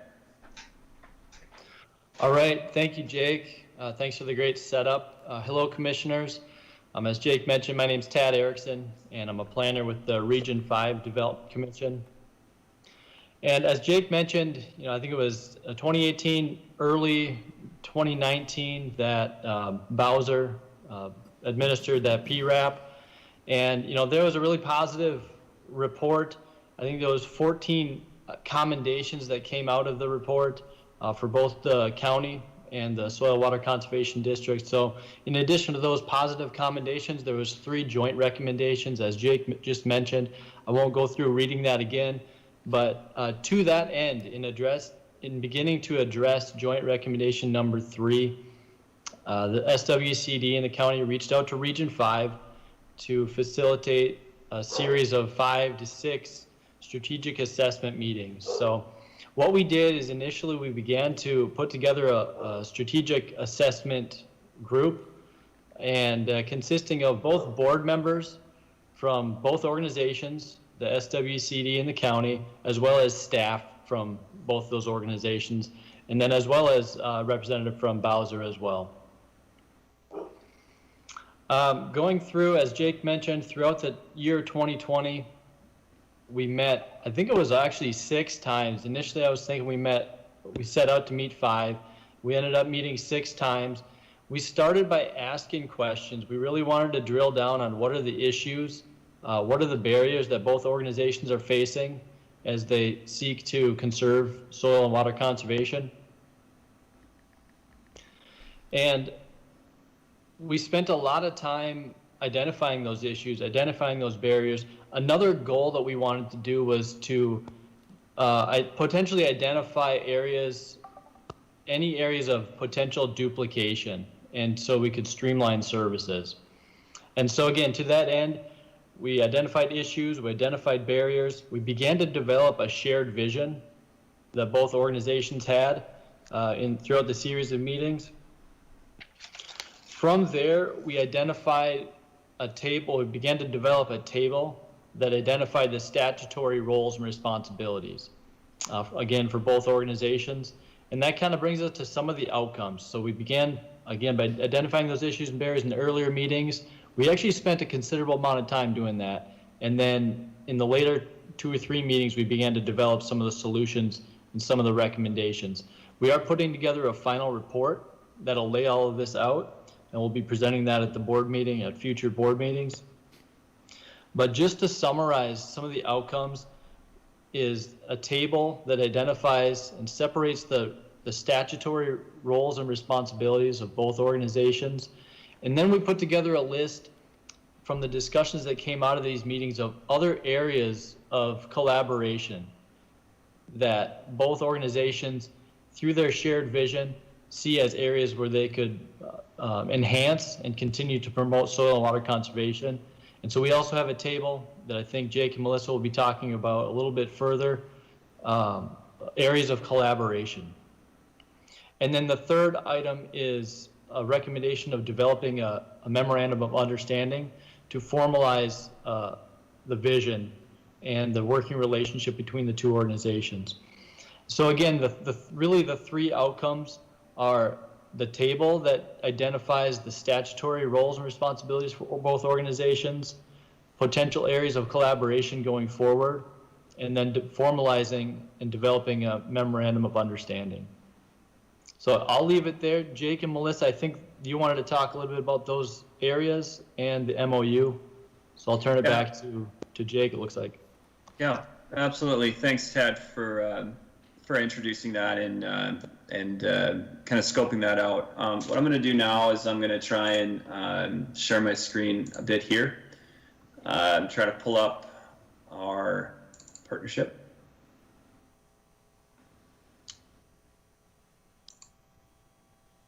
All right. So hopefully everyone can see this okay. I know it's not quite as exciting as a chart or a bar graph. It is text after all, but I think this table was really the outcomes of the meetings that we've had talking with stakeholders. Was kind of next steps forward. What are some areas where the county can leverage assistance from the Soil and Water Conservation District to increase capacity of resources to our stakeholders, the public, and get the information they need. What are the areas where the county is well positioned to deliver resources and good things, again, regarding water quality and conservation areas, and how can we leverage those better? So we came up with a list of 6 items, and I'm not going to go through each one of them. Again, these will be at a packet for the board to consider more formally, along with a memorandum of understanding that we've drafted. But we've looked at things such as number 5, which I'll drill down on, which is we deliver services in Crow Wing County more on a regulatory side. We obviously have a really strong land use ordinance that has performance standards that our customers and folks applying for permits and other things need to meet those standards so we can preserve our water quality and protect our resources. One of the things we've realized is we need some more technical assistance with building some stewardship guides, in addition to the ones we already have. Some stewardship guides related to these no-mow buffers with proper implementation of stormwater management plans, managing steep slopes, getting to sort of in the weeds of how that's done, extra resources so that our staff can be successful when we're administering these permits and rules, and Soil and Water can step in with some of the technical expertise side of how those things can be accomplished. So the marriage of those 2 important concepts is Soil and Water helping the county with technical guides so that we can go out and provide that information with the knowledge that the right science and the right objective information is in those guides. And so we really looked at where each organization can leverage each other to help each other. And we really found that Soil and Water on the technical side of those things was really leveraged well. And obviously the county's really leveraged well with just the sheer number of applicants and permit holders that need to do those things. So we really found that a good tie-in to leverage those resources. Another area where we see increased collaboration was number 4, coordination of water plan activities and reporting. We know Soil and Water does really good implementation of the water plan, and so does the county.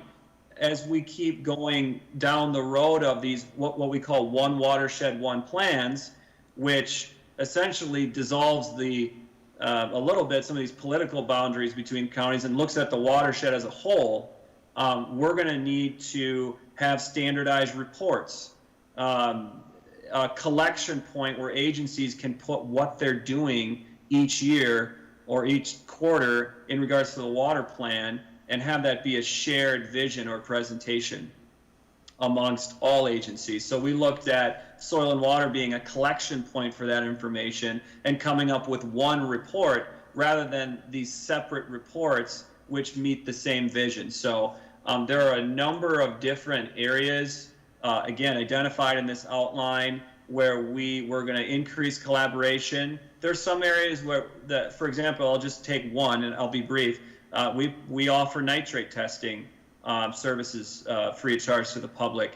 We took a look at that as an example of perhaps that makes better sense for the Soil and Water to offer nitrate testing services, given their strong background working with lake associations on other water testing programs. So we looked at those types of collaborations. As a result of this list of items, these list of objective things that we're planning to do, some in some ways to change, we've drafted a memorandum of understanding. We've had it reviewed by our attorney, county attorney. That memorandum of understanding, and I can pull that up real briefly here, identifies a lot of your standard language in the MOU, as well as on the last page. And let me zoom in just a bit so it's not so small. Identifies in the next year a list of specific things that between the two agencies, Soil and Water is going to do for the county, along with financial support mechanism that the county would provide to the Soil and Water Conservation District to the tune of $5,000 to assist with getting these things done and increasing those organizational capacities. So just to sort of wrap this up briefly, we looked at those opportunities where we could collaborate better, where we could divide tasks out where it made better sense, and if there were specific projects and specific tasks where we think we can leverage more with the Soil and Water, we've identified a flat fee basis as part of this MOU that we would transfer to the Soil and Water Conservation District to get those items done and to increase collaboration. Now, we haven't heard from Melissa yet, but I would be remiss not to give her a chance, or anyone else that would like to speak on any of this. Melissa, do you have anything else you want to add? Jake, I think you did a great job explaining all of this. I also just want to point out that we do have some of the Soil and Water Conservation District board members on this meeting as well. So Jim Chamberlain, Joanne Weaver, Leonard Coring, and then Roger Wojtaszek is on the phone. And I also just want to thank Tad and the group that was in this. Again, Commissioner Brecken and Supervisor Diane Jacobson were a part of this committee. We've had several meetings to review this, talked about it, and I think this is a great opportunity to work together in a more collective manner. And the end goal, again, is to better customer service and to protect the resources of Crow Wing County, which again is, Minnesota's favorite place. And so the real end goal is that customer service and keeping Minnesota, or Crow Wing County, Minnesota's favorite place. Yeah, and Mr. Chair and members of the board, if you're looking for sort of that bottom line, here's what the next steps are, and I'm sure you'll have a lot of questions. We're planning to take this information, wrap it into what's called a final report, which Tad is facilitating and drafting. And along with this MOU, and we will take that to a county board in January here, and we'll be asking you to approve the MOU and include these attachments that go with it as part of our final report. So with that, unless there's anything else that any other members that are on here today, we'll take any questions or comments you might have about this process. Commissioner Coring, any questions? Mr. Chairman, no questions. Commissioner Hogue? Well, Mr. Chair, if I can, I had the opportunity to participate in these meetings, and I would like to say thank you to Tad for the way that he facilitated the process. I would also like to thank Bowser for the grant to allow us to do this work on this, because I see a real positive outcome to it. Jake and Melissa have worked well together on this. I think it's building a stronger partnership, and we're going to get very positive results. And I think that the value add that we're going to get with this relationship is going to be very positive for Crow Wing County. So thank you all. And I would have to agree with that. I want to thank Tad and Jake and Melissa and all the others that have worked on this. I'm looking forward to the final product so that we can vote on that, but I will look forward to that. That'll be an interesting discussion, I'm sure. So with that, thank you very much, and we'll move on to item number 5. This will be the discussion about the Mississippi Headwaters Habitat Corridor Project, the Indian Jack Lake Addition. Mr. Terrell and Mr. Cooksey. Thank you, Mr. Chair. This is Tim Terrell. I'm the Executive Director of the Mississippi Headwaters Board. And I'm here with Will Cooksey from the Trust for Public Land. And we presented this project here, or this parcel, to you on October 20th. And there was some discussion, very good discussion on it. One of the things that came up was something about the property tax, and there was some thought that maybe it wasn't necessarily correct.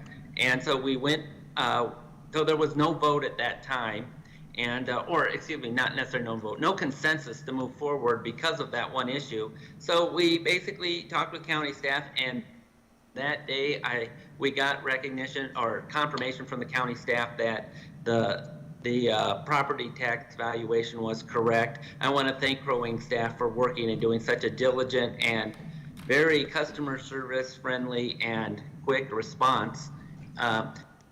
So here we are today, and we want to bring the same parcel forward that we did on the 20th, but at the same time we're saying this also helps with the Crow Wing County Water Management Plan, water plan, and as we move forward, we hope to see this just to get your consensus if this should move forward. And then we will be seeking at a county board meeting, if you decide to go forward at the county board meeting, to finalize this. So with that, I have Will Cooksey from the Trust for Public Land, and he will just briefly go over what we presented on the 20th. So Will? Good morning, everyone. Am I on the, is my screen showing, or my face showing? Good. It is. Good morning. Yeah, okay. Will Cooksey, Senior Project Manager with the Trust for Public Land. And our mission is to create parks and protect land for people, ensuring healthy, livable communities for generations to come. So thanks for this opportunity, Mr. Chair and members of the board, to continue the discussion this morning with the county around our desire to initiate due diligence necessary to protect 35 acres of Mississippi River shoreline property. With the county's support, TPL would purchase this property using legacy funding we have through the partnership and donate the property to the Minnesota DNR, who would manage the property as part of the Indian Jack Lake Wildlife Management Area, forever open to the public for outdoor recreation like hunting, fishing, and other outdoor pursuits. There's a map of the property in your packet.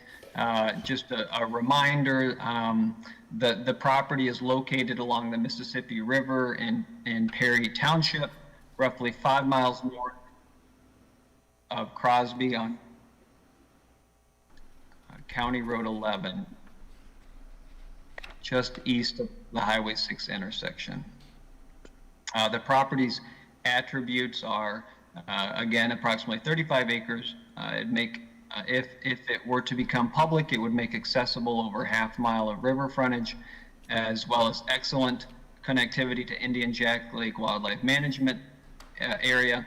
The property's western border and the northern border connect to existing Indian Jack Lake WMA, and then the southern border is the river. There's a good diversity of habitat and tree species on the property, and excellent potential for hunter walking trails and other features that are designed for outdoorsmen and women with limited mobility. Tim covered the revenue implications should this property transition from private to public, but we are anticipating that the PILT from the project would exceed current tax revenue by about 2.5 times. So it would be over $1,000 in initial PILT payment. I want to talk briefly about the intended management plan for the property. Again, the targeted conservation outcome is for the property to become an addition to the existing Indian Jack Lake Wildlife Management Area. State-managed lands have different purposes, and the purpose of a WMA is to provide wildlife habitat and hunter-trapper opportunities. WMAs are the backbone to DNR's wildlife management efforts and are key to protecting wildlife habitat for future generations, providing citizens with opportunities for hunting, fishing, and wildlife watching, and promoting important wildlife-based tourism in the state. I'll add that hunting, trapping license fees are the primary funding source for WMA management, and so the DNR manages the land with that user group in mind. In conclusion, Mr. Chair, members of the board, Tim and I, on behalf of this Mississippi Headwaters Conservation Partnership, seek to obtain the green light from the Commission this morning to move forward with the requisite due diligence. If granted that opportunity, we would come back to you all to seek your formal support for the acquisition and subsequent donation to the DNR at the time that we have completed our due diligence work. So thank you for your time this morning. Thank you for your consideration, and thank you in advance for your questions. Thank you, Mr. Cooksey. I'd like to speak to this myself. I'm a member of the Mississippi Headwaters Board. I think this is a great opportunity to protect another 1,400 plus feet of shoreline. I think it's an opportunity to continue to add areas of hunting, trapping, just walking through these properties. I think that's an exciting thing for our area, particularly because we depend on the tourism business. I think there was a previous discussion that we had regarding motorized vehicles on that property, and that is not part of the proposal. And I think there are avenues for those to be accommodated in the right-of-ways of the highway or County Highway 11 and State Highway 6. So I don't see that motorized transportation is a huge issue here. They do have connectivity. So I think there's an overriding aspect that we need to consider as Crow Wing County, and that's that we're losing a lot of property in the western part of the state to agriculture and those kinds of infringements on wildlife. And I think that our mission in Crow Wing County is to provide those opportunities of outdoor activities. And with this, I think that we would be enhancing those opportunities, and we need to protect that going forward because that is our identity. And with that, I would ask for questions from other commissioners. Mr. Chair, I've got a couple maybe quick.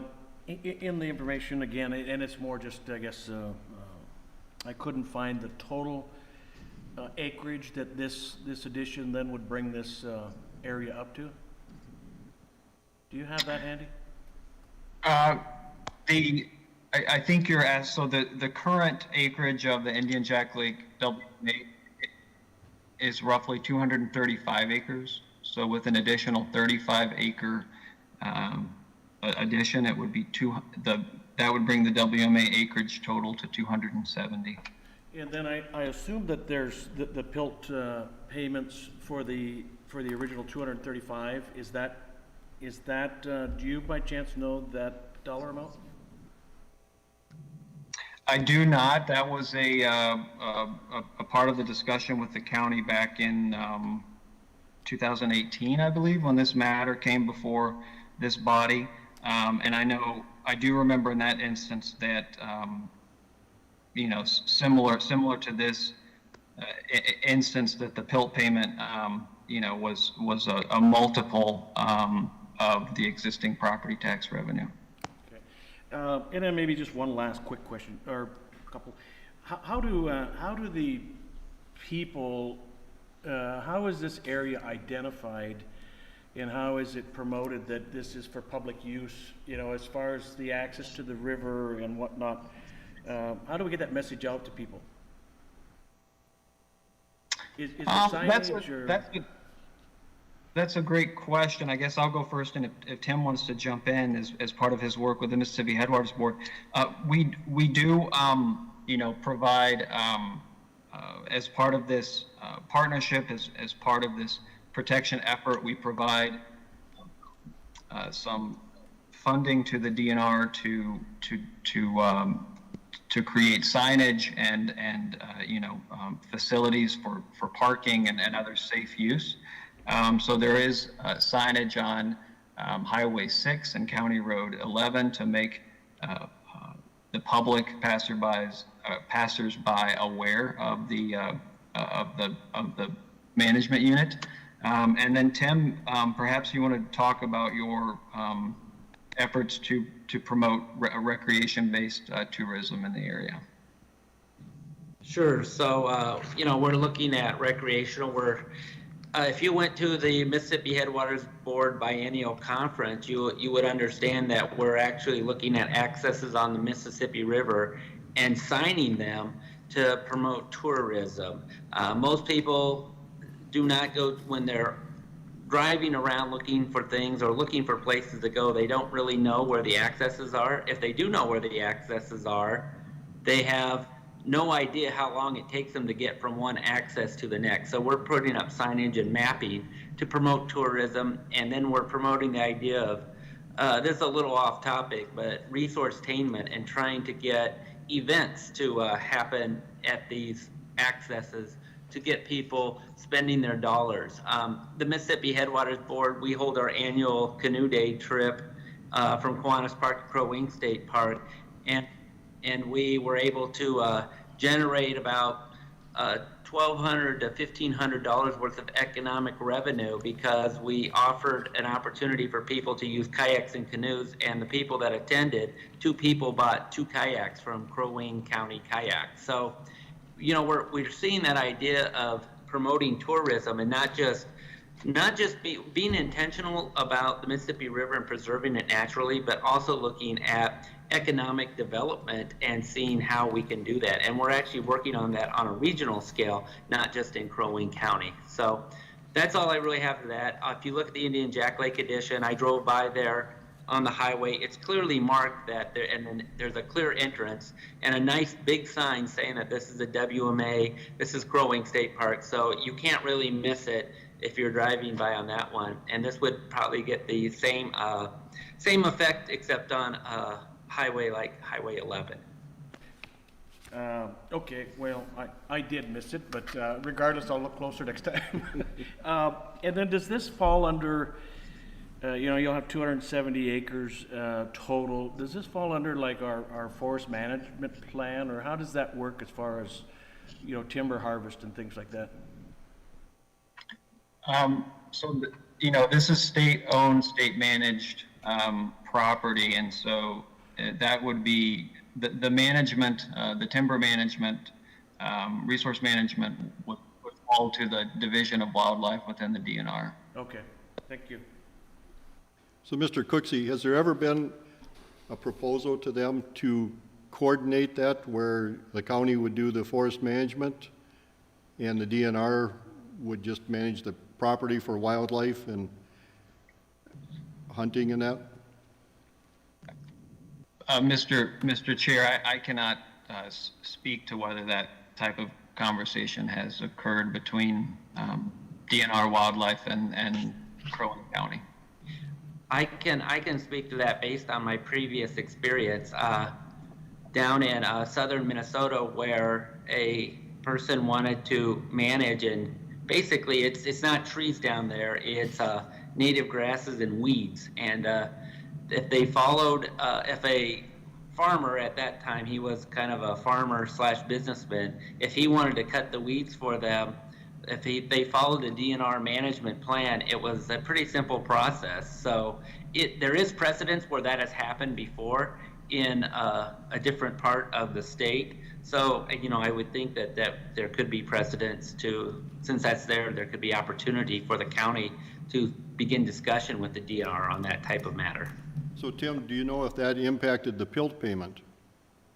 If you were to pull some revenue off from there, would that impact the PILT payment? This was a private landowner doing the work, so it wasn't an agency working with another agency, okay. And he was basically doing weed management, what they considered weeds. So that was his, what he was doing. There was no impact to any PILT payment on that DNR-owned land. Well, I see Administrator Houle believes that it would not impact the PILT payment, so that's good to know. Thank you. Commissioner Coring, any questions? Mr. Chairman, yes, just so I can understand this, I think I got it all figured out. But what they're asking for today is, in essence, the blessing from the Crow Wing County Board of Commissioners to have the DNR buy this property, and then in essence, it will be under state management moving forward, correct? Go ahead, Mr. Cooksey. Right, so Mr. Chair, members of the board, this conservation partnership is unique in the sense that we are committed to going to the county first and coming to the county last when we initiate work on a fee title acquisition project through this partnership. And so this morning we are seeking to carry out that obligation, that commitment, and discuss this project with the board before we kick off the due diligence process in earnest. And then, assuming we get a green light or consensus from you all this morning, we would carry out that due diligence, and then we would come back to the county board at a formal meeting and seek your formal support for the Trust for Public Land to buy this property and then convey it to the DNR.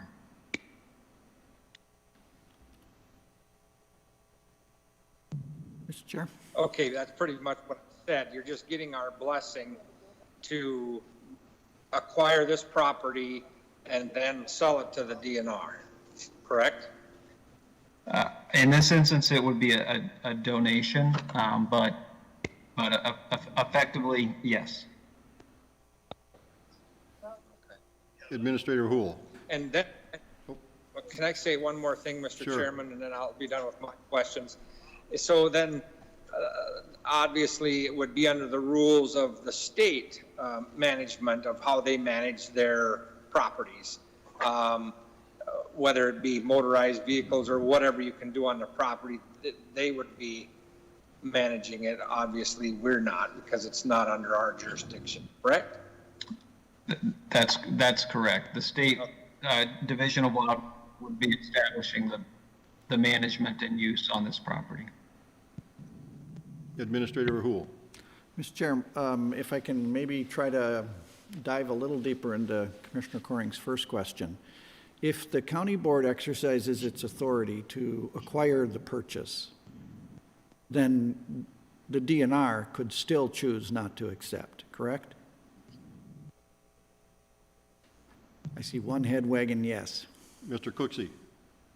I didn't fully understand the question. I'm sorry. If the county board exercises its authority to move this forward, the DNR could still decide whether it wishes to accept the purchase or not. That's right. And conversely, if the county board exercises its authority to not move this forward, does the DNR retain authority to do the purchase anyway without our blessing? To technically answer that question, the DNR has, it's my understanding, has the authority to acquire the property with or without the county's blessing. However, it's this, conservation partnership's objective to move forward on condition that we have that support. Yeah, and I do appreciate that. I think that's really good public policy. I'm really just trying to explore what the range of the board's authority is here. And, what authority they do have and what authority they don't have, whether you do or don't endorse this. Next question I have, Mr. Chair, is are there any motorized trails or non-motorized trails that are on the parcel that will need to be relocated? Not to my knowledge. Okay, and then the last question I have is the PILT payment is based on the appraised value. For how long is that appraised value used for the calculation of PILT? Right, I think That's a good question, and similar to our conversations around Indian Jack Lake and perhaps other state acquisitions. It's done on a periodic basis, and it's 5 or 6 years, I believe. And do we know what the estimated market value of the parcel is and what the PILT payment would be after the appraised value is no longer used? Well, I do not know what the assessed value will be at the time that this initial 5 or 6 year term expires. We do know what it was before this purchase, however, which is likely going to be a reflection of what it will be after the appraised value is no longer used, correct? Correct. And so the PILT, if it were based on today's assessed value, would be roughly $800, and the PILT based on the expected appraised value is over $1,000. Okay, so Mr. Chair, my point here is the only thing you have in your packet is the PILT payment based on the appraised value. That is not the whole story, and I'm disappointed again that we have to explore this question. When you put something in the packet and say that the PILT payment's going to be $1,000, but it's only going to be $1,000 for 5 years, and the ongoing is $800, I don't care what the numbers reflect, but I do think you deserve to get accurate information, and I don't believe this is complete. That's disappointing. We've talked about this before. Any other questions? Mr. Chairman, can I ask a question? And I thank Mr. Houle for that. I can't make a decision if I don't have the right information. My question is to this, I think it would be to you, Mr. Cooksey, because if I recall, and what's the name of your organization? The Trust for Public Land. Okay. So I know when the Trust for Public Land has came and wanted to convey land to Crow Wing County, it seemed like you had strings attached, and obviously I didn't like that. My question is do you do the same thing when it comes to the DNR? When you're going to convey that to the DNR, does your organization attach strings dictating to the DNR what can and can't be used on that piece of property? In this instance, similar to a recent protection opportunity we did with the county in Crow Wing County, there will be what's called a notice of funding restriction that will be tied to the deed after we buy the property and before we convey it to the state. The notice of funding restriction will reference our grant agreement and state statute, and will direct the DNR and how they manage the property. So, okay, so I got to ask that again. Do you put strings on when you convey that to the DNR? It's just a simple, I guess I'm a farm boy. I guess I don't understand that answer. Yes or no on the restrictions to the DNR? There are restrictions on the DNR. There will be restrictions on the DNR, yes. Okay. Commissioner Hogue, did you have questions? Nope. Commissioner Brecken? No, not this time. So the feelings of the board. They're looking for a consent or consensus, not consent, consensus to bring this before the board. I guess, Mr. Chair, for me, it seems like there's additional information needed. Commissioner Coring? I'm not interested in this and in moving forward with this. I'll make it clear there right away. Commissioner Hogue? Well, I don't like, the I guess the total package of how this works, but yet it is my understanding this is the current property owner's wishes to sell this to the, I guess, to this process.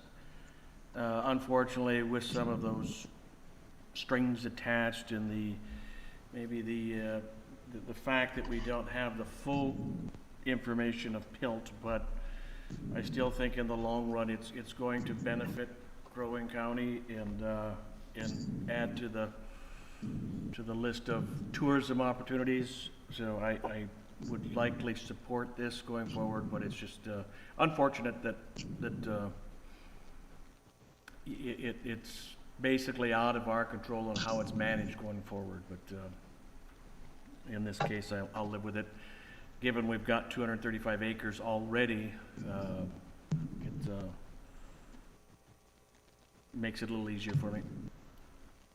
So Commissioner Brecken, to your point, is the information, and I think to Administrator Hool's point, as a newbie, I didn't know that 5 years was the limit and that there would be a change in that dollar amount. Is that the only concern that you have at this point? Because now we do have that knowledge. Right. I mean, as you look at the map, it makes sense to, go along with the current property owner's wishes, and it seems to fit well into that. But, making sure that we have all the information, T's crossed, dots, I's dotted, would be helpful to me in regards to the funding. Okay, I'm not sure I'm Well, following. in regards to the fees that we'll be getting out of this. So just on the idea of the consensus, knowing what you know now, that's been brought forward by Administrator Hool, do you want this project brought to the board?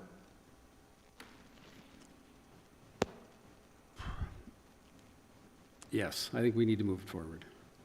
Okay, and there's 3 of us at this point that agree with this, so I would ask that you'd work with Administrator Hool to get it on the board agenda at some point. Okay? Thank you very much. Thank you very much. Mr. Chair.